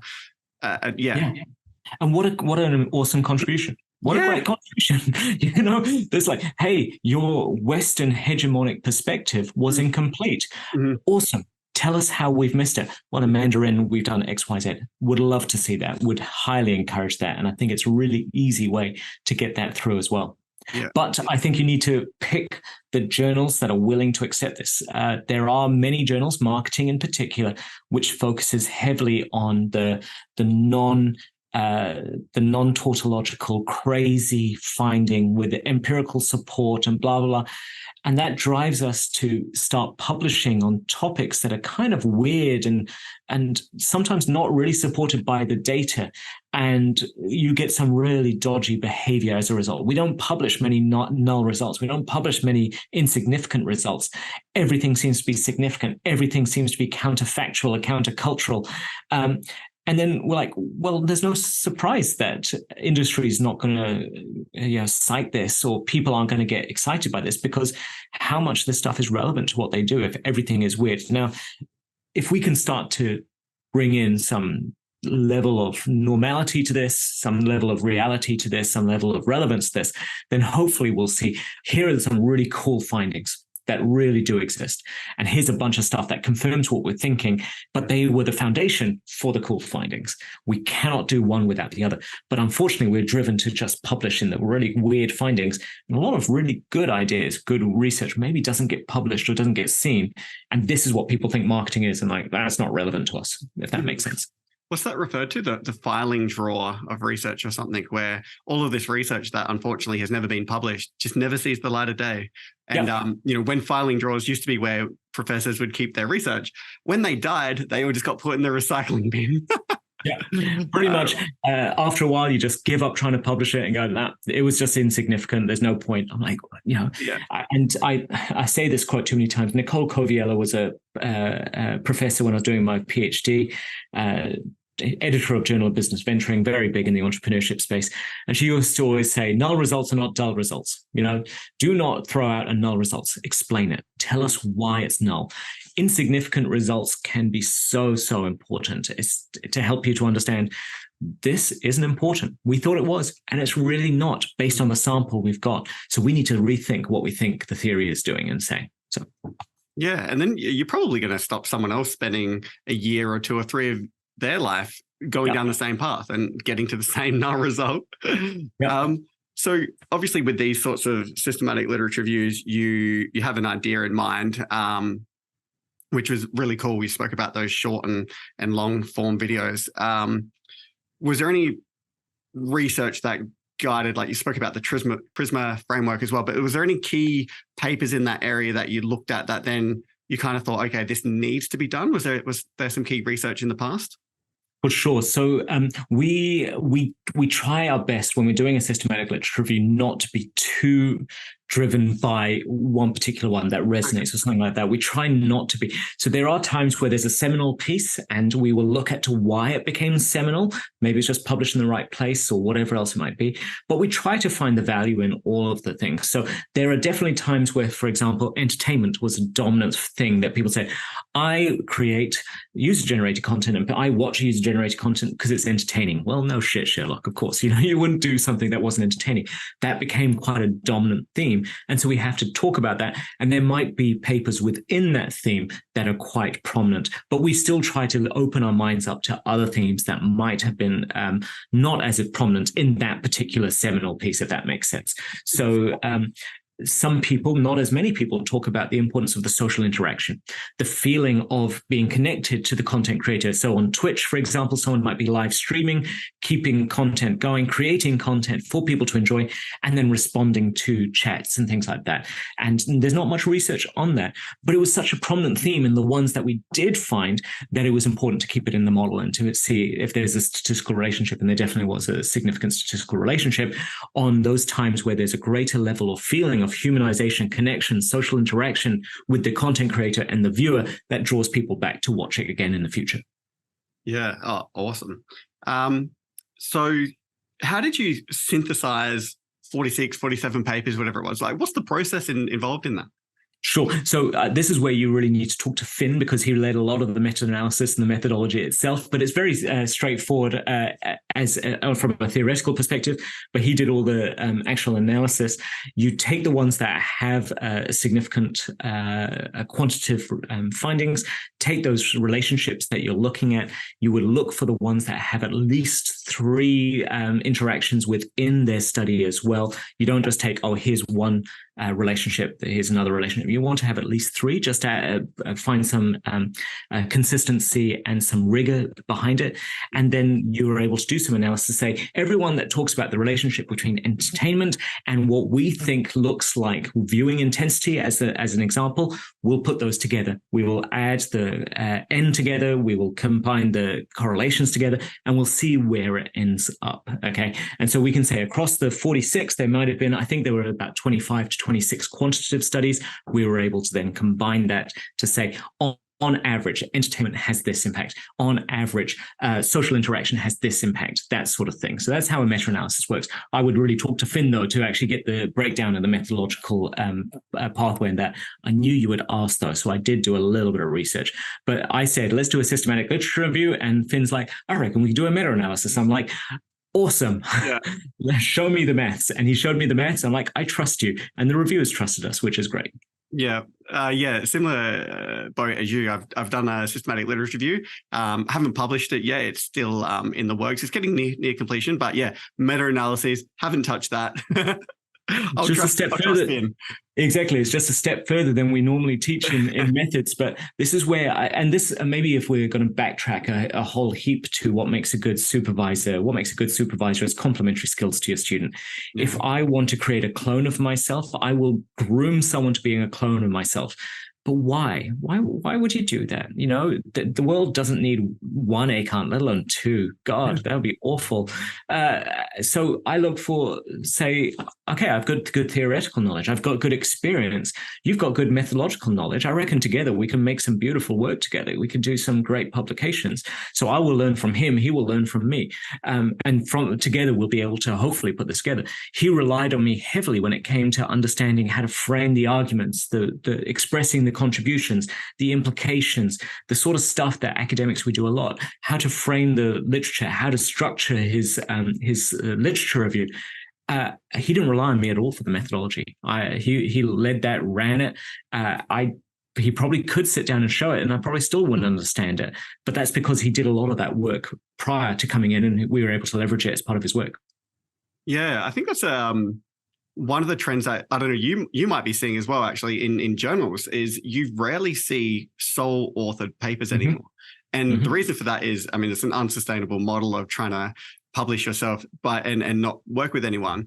But also, you can't be an expert on every single area of the literature and every possible analysis that you need for a paper. So you kind of do need to somewhat divide and conquer and bring across those complementary skills. Yeah. And there are times where, you know, I said this to my head of department at my annual performance review. We don't call it that, but that's effectively what it is. And I said, you know, while I've been doing these really heavy admin jobs and I've been so focused on supporting the university in other ways, I just haven't been able to lead as many projects, but I've been a kick-ass third author. You know, I can support other people and mentor them and guide them and provide some insight where I can, but that's the skills I can bring in as a professor that helps that more junior person to really get ahead, maybe one or two steps that they couldn't have done on their own. We all need the complementary skills. Sometimes you just need a shoulder to cry on. You know, some people just need someone who can just say, this is very normal. I got a rejection letter today. I got a desk reject today. One of the politest desk rejects I've ever received in my life. I'm like, holy shit, I want to publish and get rejected by this journal again. This is great. You know, it happens to the best of us, but we are going to mentor our student through this. This is his first desk reject, I think, since we're just going to say, this is really good. This is some great feedback. Let's incorporate this and let's dust ourselves off, go on to the next one. Yeah, absolutely. Oh, it's interesting you should say that, like, your role has changed. Like, you are that sort of, and I actually think, though, how to explain this? The level of contribution versus the quality of contribution kind of moves. So I remember, like, I think it might have been one of the first or second papers that I was working on. And overwhelmingly, I did all of the grunt work in terms of, like, the heavy lifting of the literature and the writing of the paper and the data analysis. And I remember being a bit grumpy about it, thinking, you know, these more senior people haven't really pulled their weight. And then on reflection, maybe about a month or two after, I realized that the 5% that they had contributed to that paper was the 5% that mattered. One would hope it's more than 5%, but yes, I get what you're saying. You know, like, just for argument's sake. I mean, and I won't say which journal and I won't say who was involved, but one of my colleagues when I was at Bath got an R&R from an A-star journal, wow. And the editor said, we don't think that this is an easy revision. We don't think that you guys are actually able to do the things we've asked. But we see that the fourth author on the paper is Professor XYZ, and we trust that they will be able to mentor you through this. That professor didn't do damn thing on the paper, but his name was on the paper, and that was enough. Now, we don't do this as editors much, if at all, anymore, but that was eye-opening to me, that was a strategic placement of a professor. I'm like, oh, that sucks. That sucks that's how people see it. And I hope it doesn't happen too much, but those stories do exist. Oh, yeah, no, I hadn't heard that before, actually. That's interesting, because obviously the reviewing part of it is blind, like you're reviewing a manuscript, you have no idea. But of course, the associate editors and the editors or the regional editors or whatever they are called at the time, they see what's wrong. Yeah. Oh, that's really interesting. So what did you find from this study then? Like, what are the key findings? So the key findings is that there's a few things that are just consistent throughout the literature when it comes to user-generated content. There were some gaps for sure. We know there's a gender effect. We know that when we looked at male versus female, and primarily the literature made it a binary between male and female, there were differences in approaches when it comes to user-generated content, and what drives their viewing intensity is basically what we conceptualize this as. So the viewer intensity, the likelihood of you just being absorbed by this, by watching this, the length of time, and the potential that this has on problematic watching, as in excessive watching. So male participants typically watch more stuff that was competitive, so competitive gaming, competitive sports, something that had some element of competition. Female participants tended to watch things that were typically more about fashion, entertainment, celebrity, that sort of stuff. So it's a very binary sort of arbitrary thing. Now, already, I think there's a gap right there. Gender stereotypes just do not exist now as they did 10, 15 years ago when a lot of the literature started in this area. This is the sort of scope of time. It's about 15 years when user-generated content really came on the scene, because that's when social media became more prominent and sharing that content became more prominent, blah, blah, blah, blah, blah. So there's definitely a gender effect. The other thing that was a key driver of potential excessive watching was flow. So viewer intensity is one thing, but also just getting into flow and just losing yourself in the moment. And that's a really powerful concept in anything. Some of the things that drove that relationship between viewer intensity and problematic watching, including entertainment. So are you entertained by this? That was the strongest relationship, quite a high R-squared value on that one. Makes sense. I'm enjoying this, therefore I will watch it more, and I will probably watch it excessively. A sense of escapism was a big part of it. And this is where the gender sort of effect kind of does get muddied, because it's like our male participants might be watching this competitive sport or this shoot 'em up gaming or something like that for a sense of escapism. I'm away from my real world. While our female participants might be watching the celebrity news and that sort of stuff for a sense of escapism, to see what lives are like of the rich and famous, that sort of thing, So there's a level of escapism was there. Social interaction, which we've already talked about, feeling connected, and this is more prominent where there is an interaction between the person generating the content. So whenever you go live on TikTok, people can talk to you, people can send you money, people can send you compliments, that sort of thing. The more people that person interacts back with you, the more close you feel to them. So the fact that we've got this dialogue between us means that we're going to be, more connected than if we had just emailed each other, and we'd waited 2 or 3 days. That's the same with streaming. That's the same with any sort of user-generated content. For some people, it was really utilitarian, information seeking. I just want to know. I don't care about this. I am not entertained by this. I just want to know what happened in last night's show so I don't look like an idiot at the water cooler the next day. Or when people say, have you seen this movie? You said, yes, I have. Did you know blah, blah, blah happened? Did you know that Luke's father was actually Darth Vader or something like that? They were just information seeking. They didn't actually care about the entertainment or the escapism. They were just there. Overall, the type of user-generated video had a big impact as well. YouTube is the dominant player when it comes to short form and long form videos. Long form videos in particular. So 30-minute plus videos, deep dives, analyses. YouTube is the dominant player. But then Twitch is probably the dominant player when it comes to streaming. So someone who's live streaming some gaming. And then short form videos can just spread anywhere because they're like 30 seconds to 5 minutes. They can go onto TikTok, they can go onto Facebook, they can go onto Instagram Reels. They were just able to be created somewhere and then just spread anywhere. So the actual type of video made a big difference between people's likelihood of watching this. Now, this becomes a big loop. If you have high viewing intensity, likelihood is you will tell yourself this was entertaining. Likelihood you say that this was information generating. Likelihood is you will tell them that I felt a sense of escapism. So it's kind of self-fulfilling prophecy. And that can be where flow becomes a bit problematic. Because you're like, holy shit, I've watched 4 hours of bullshit deep dives into the latest Star Wars series. I must really like Star Wars. Like, no, you're just a loser with no self-control, mate. Get off the computer, spend some time with your wife, that sort of thing. But this is the sort of thing we tell ourselves. But this is where the systematic literature review and the meta-analysis, systematic literature review was able to identify the key themes, the sort of type, gender, escapism, that sort of thing.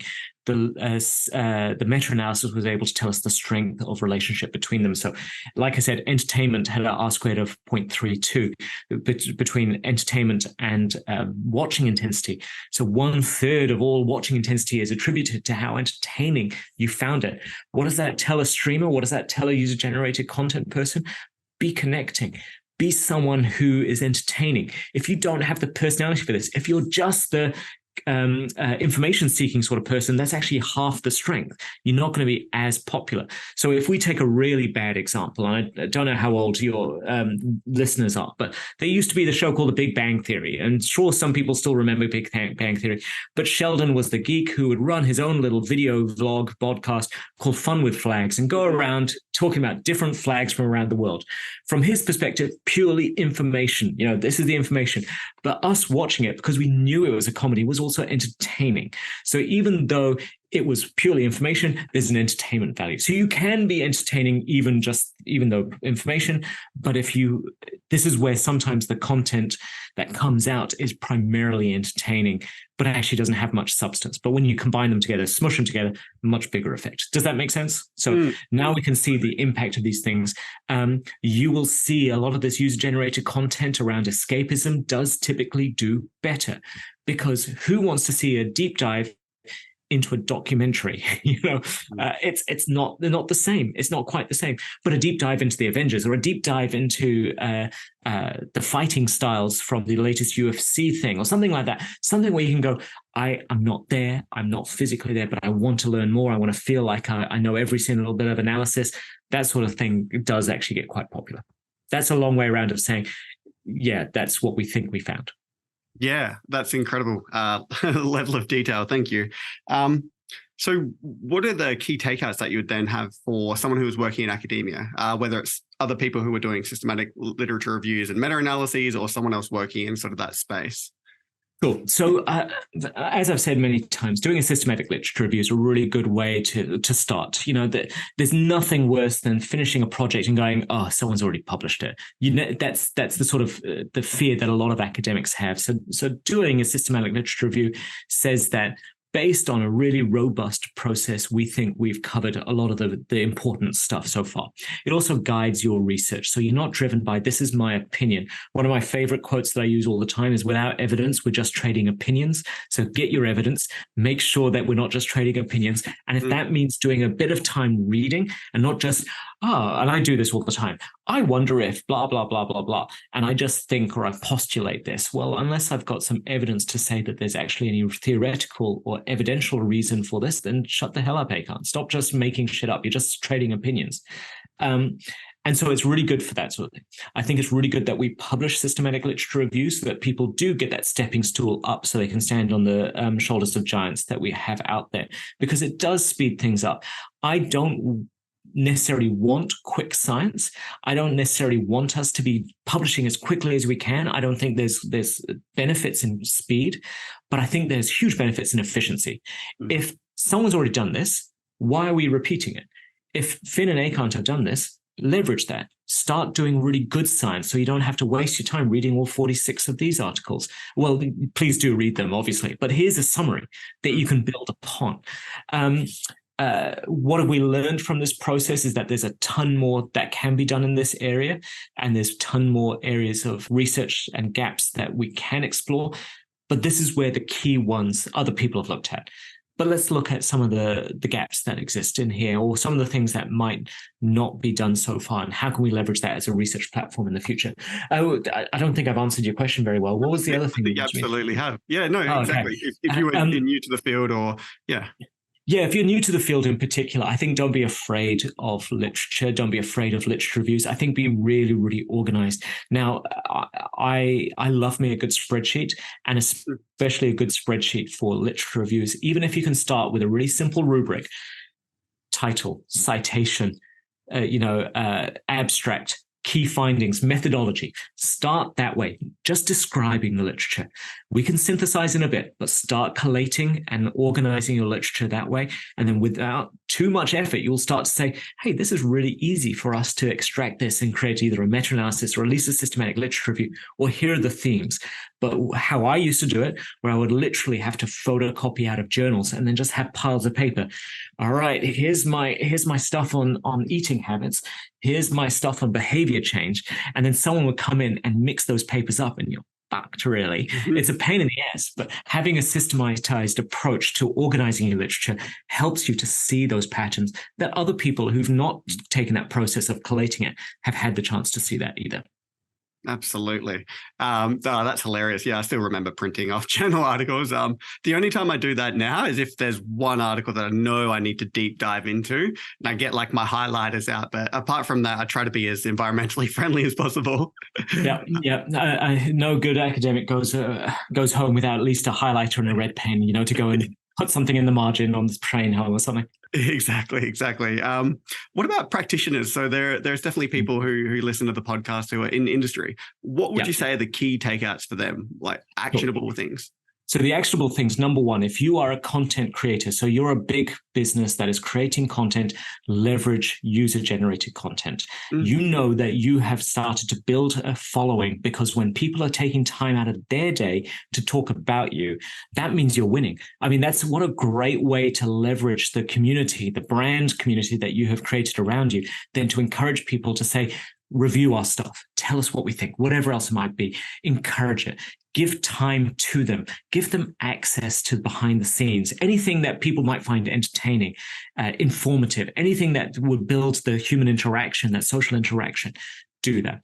If you're if you're a content generator, a user that's generating content about other people, leverage the entertainment value. If you're not that fun, and let's be fair, you might be very knowledgeable, but not that fun, find someone that's fun.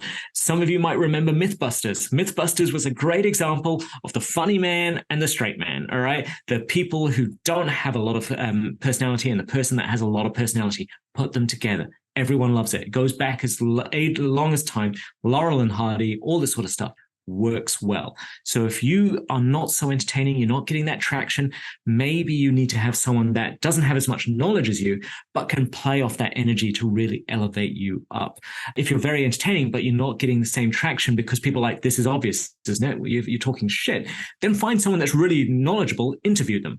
But what we're also seeing with regards to a lot of user-generated content is the reason people are connected into it is that very much that behind the scenes sort of feel. I know something that someone else doesn't know.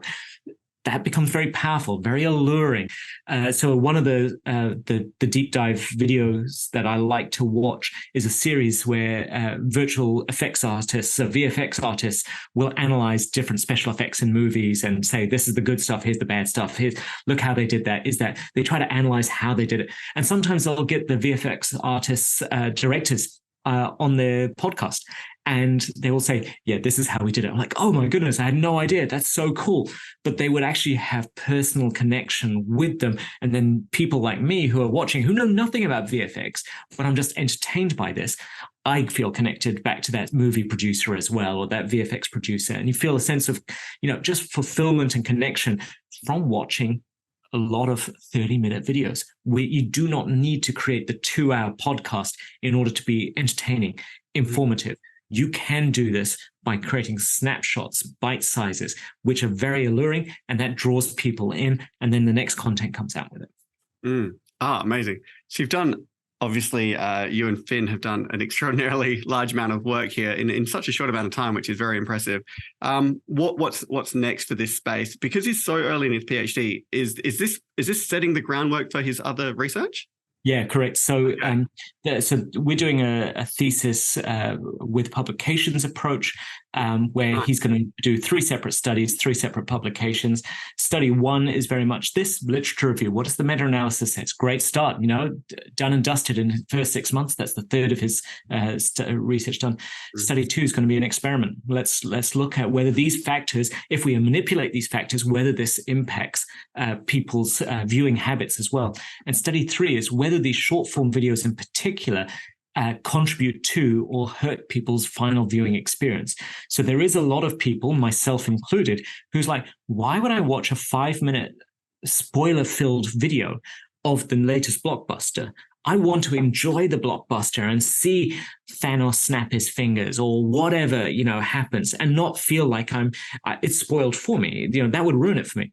While Finn's like, no, you've got to understand there are many people, especially in Southeast Asia, who do not have the time to give 2 hours to an average movie. So they watch the 5-minute version, and that encourages them to see the 2-hour movie. So let's see if there's a cultural difference. Let's see if there's a perspective difference, because the dominant cultural approach from a Western lens is put out a teaser trailer that gets people excited, but don't tell them too much, otherwise they won't come and see it. While in other cultures, it's like, tell me everything and I will tell you whether it's worth it. And if it's not worth it based on the 5 minutes, I'm not going to do the full 2 hours and give you the money for it. So that's the third one. Does the teaser, the user-generated content, ruin or enhance the full viewing experience? That actually sounds like a pretty cool thesis when you sort of put those 3 pieces together. I think it's really interesting you've gone down that PhD by publication route. I think it's pretty clever. I'm pretty supportive of that sort of option. It's so good for students who, we know, when I started, I had 1 publication and that got me into Bath and a bunch of teaching. It does not good enough anymore. You need to get some publications out, or at least things under review and through 2nd, 3rd review to even be looked at. It's also a really nice way to bite-size your research, because sometimes looking at a whole 3-year study, you're like, oh God, how do I complete this? But break it into smaller parts. I have another PhD student at the moment who's doing a completely different project, and she's 6 months in as well, looking at how we can encourage sperm donation in New Zealand. We have a massive shortage of sperm donors in New Zealand. There's not much understanding of the need. There's not much understanding of what's involved, but there's a huge undersupply of sperm donation. And so we're going to take a social marketing approach to understand what are the motivations behind someone who has donated sperm, what are the barriers and risks, how do we co-create a solution that overcomes them? But we're breaking this down into, here's a lit review of everything that's done in promoting sperm donation. Here's something that we go and interview and analyze people who have donated sperm and people in the sector, and then let's go and create a solution. All right, so there's your 3 studies. Nice and simple. 3 separate publications. Nice and simple. Break it down. Easy for Deb to understand. Easy for her to smash out each thing. Right, year 1, year 2, year 3. Get publications each way, get a thesis. Hopefully it's pretty straightforward that way. It never is. There's always hiccups. Life happens. But that's why you hopefully have a supervisor who supports you in that process. Yeah, especially over 3 years as well, because life happens, right? And a huge amount of things happen in 3 years. So, look, if you do have junior academics listening and people who want to be academics, that's okay. Do not put life on hold because of your studies or something like that. Learn to live and study, learn to live and be an academic. Don't say, oh, it will get better once I'm finished. It will get better once I become an academic. Trust me, it doesn't. You're just different shit, different time, You're still stressed, you're still busy, you're still being told to work harder and everything like that. So as long as you have that balance from the start, that things will get better. Do as I say, not as I do, by the way. I'm very bad at this. Great. So anyone who's listening who's like, this paper sounds awesome, I'm going to put the DOI link into the show notes. Appreciate it.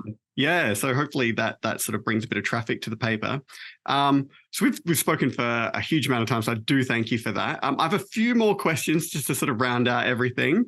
I'd like to read more. I think I read quite a lot at work, obviously, but I like to read a little bit more for leisure. But I'm a little bit.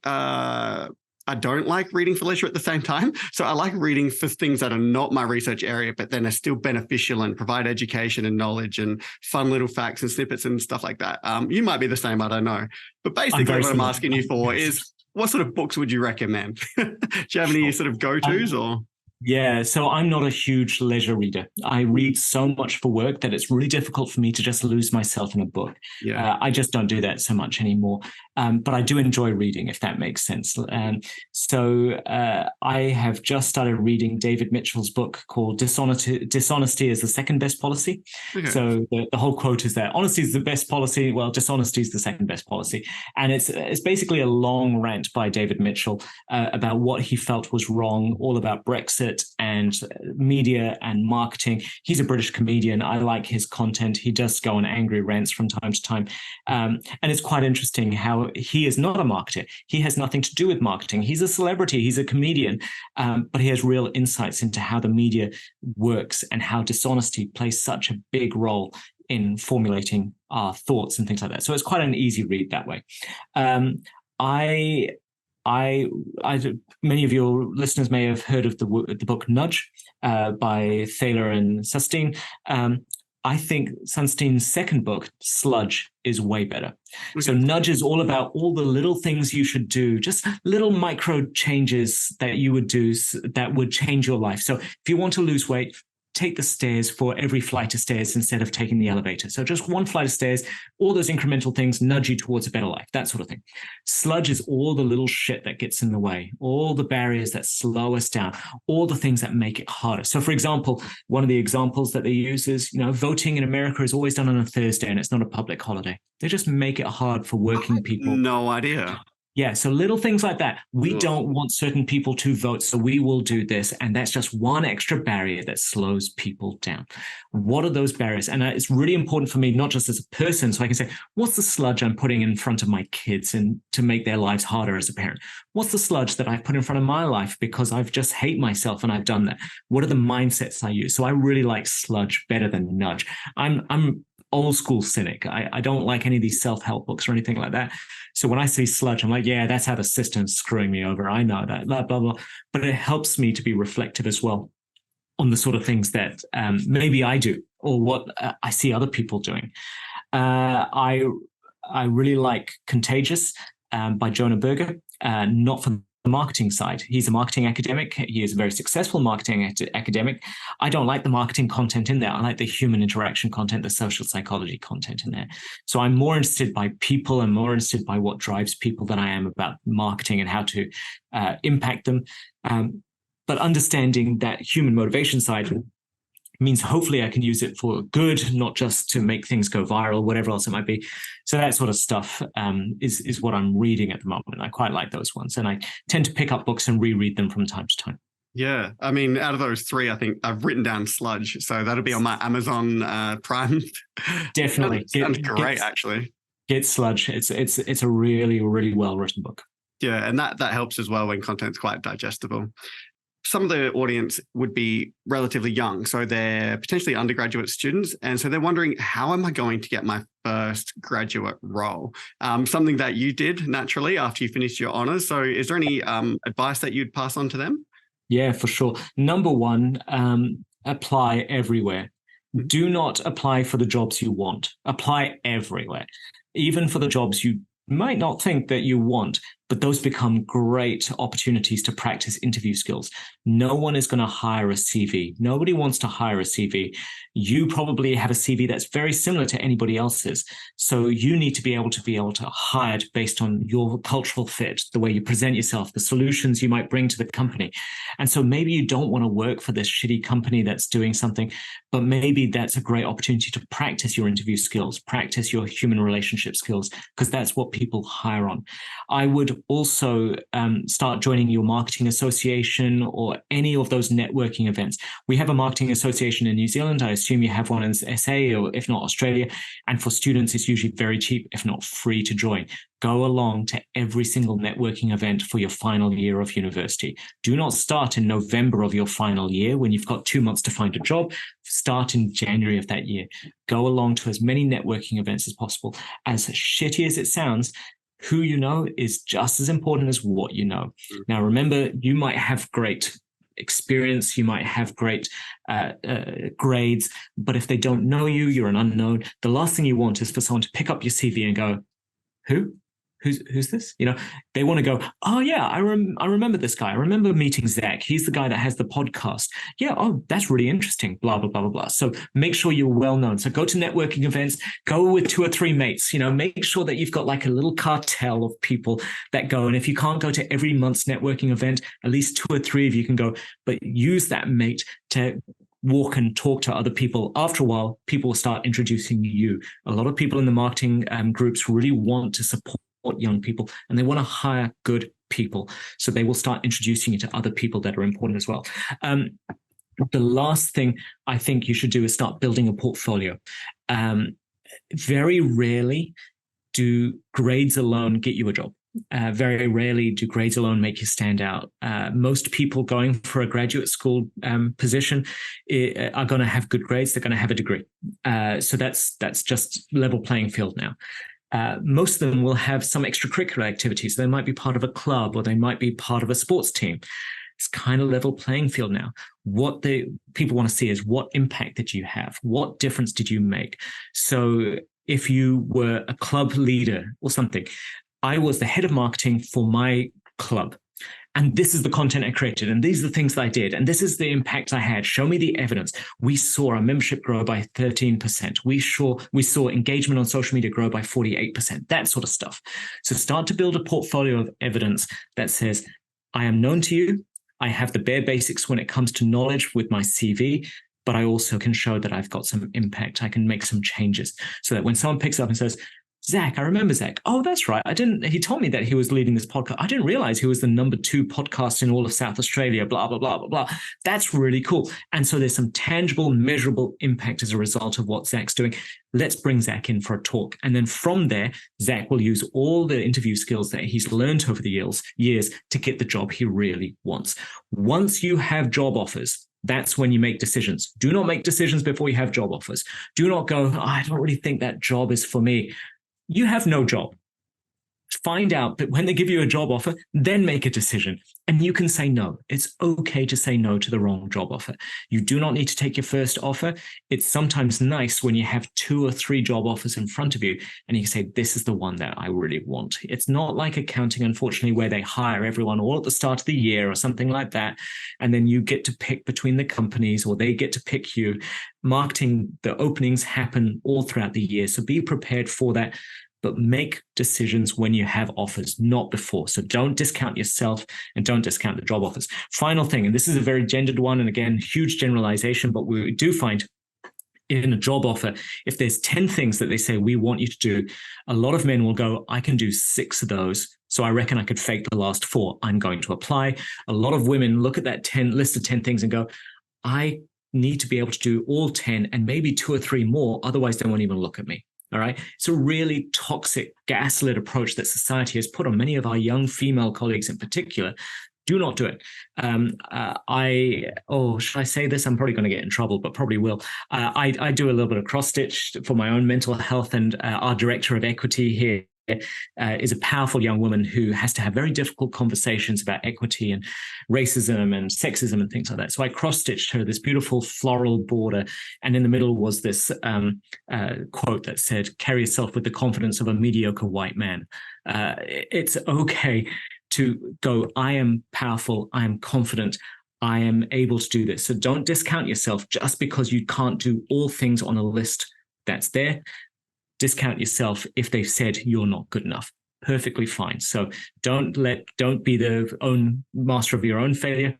Let someone else tell you you're not good enough. And if you're not good enough, fine. You've learned. Dust yourself off, apply again.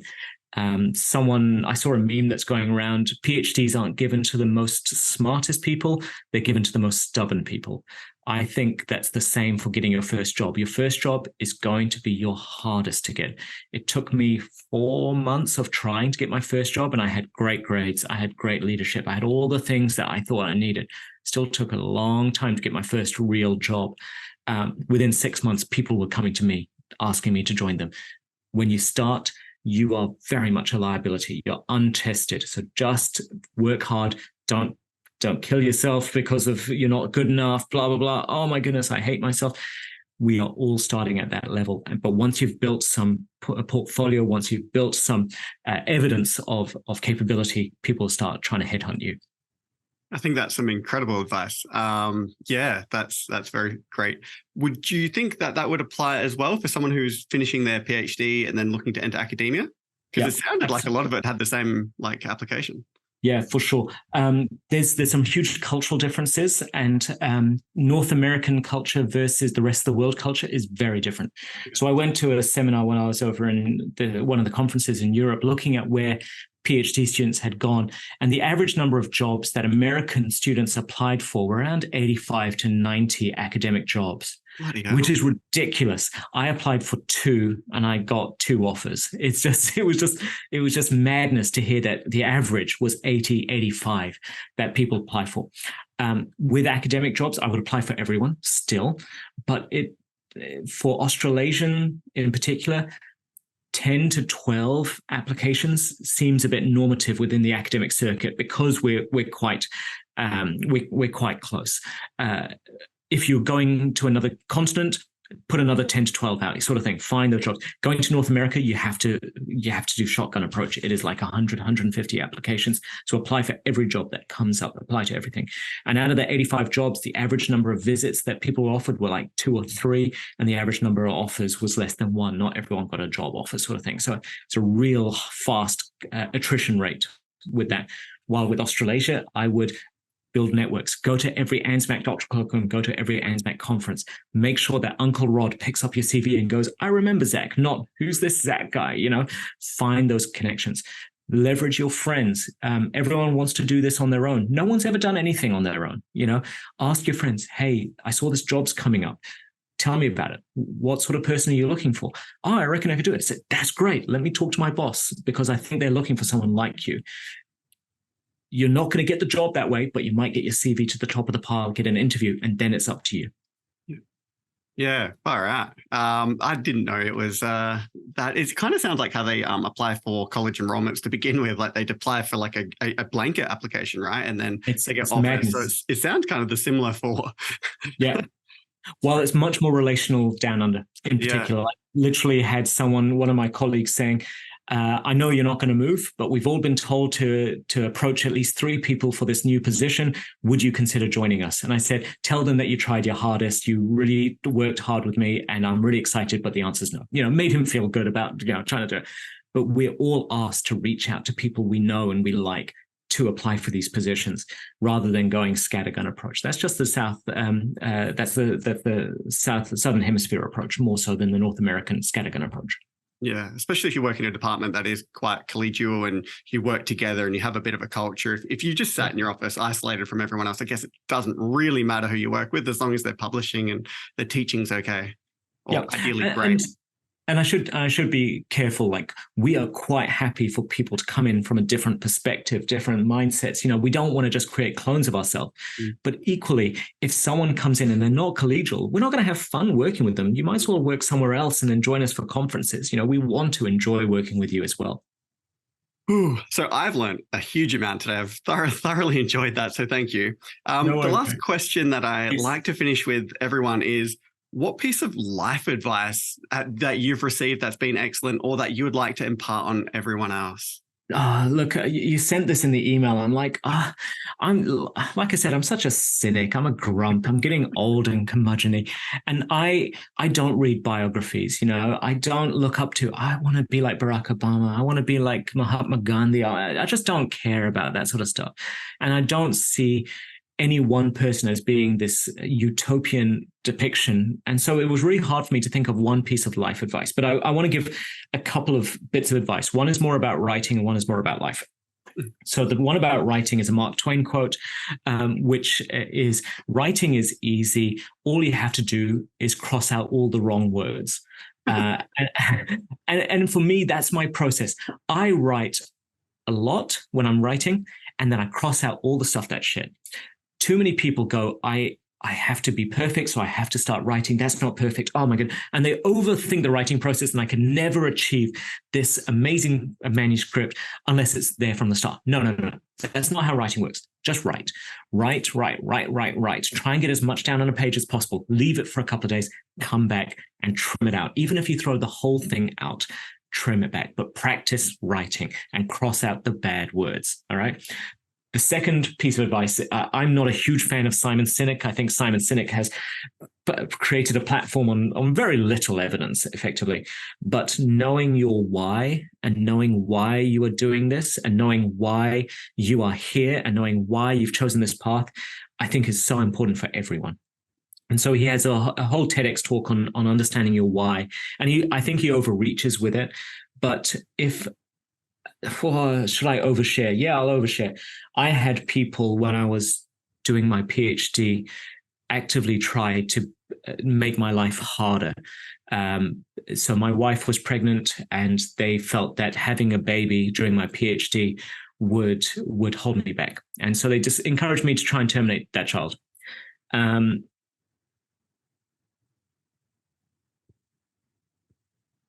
And Wow. 18 years on, it's still pretty traumatic, you know, Yeah. that colleagues are that pretty abusive. I couldn't think of anything more important than going home to my family. They're my why. That's why I work my ass off. That's why I care. So if I worked my ass off and went home to an empty house and that's not what I wanted, what would be the point? So if you know your why, you know why you're doing this, why you're working your ass off, you know why you're trying to achieve this. If that's for money, great, go for it. If that's for fame, great, go for it. As long as you know that. But don't start working for fame and money when actually your why is your family, when your why is your own mental well-being or anything like that. So know your why, ground yourself in that why, and that's the best piece of life advice I've been given, and I think it's the best piece of life advice I try to give to others. Thank you for sharing. So I've You can edit all that out. Old man crying is not great. No, not at all. No, it's wonderful that you share something so obviously meaningful for you, because I think it is true that, you know, maybe we do get caught up in things that don't really matter without pausing to stop and think, yeah, why am I doing this? You know, is the reason you chased a good job, is the reason you got a good education was for a family, then don't sacrifice your family to keep pursuing those things. Correct. Yeah. I mean, I try to do this. I don't do it as dark as this, but I try to do this with all my my students, my research students. How do you want to be remembered? You know, if we were writing a eulogy right now, do you want your eulogy to say this person published 3 JCRs, this person published 14 A-star journals, whatever else it might be?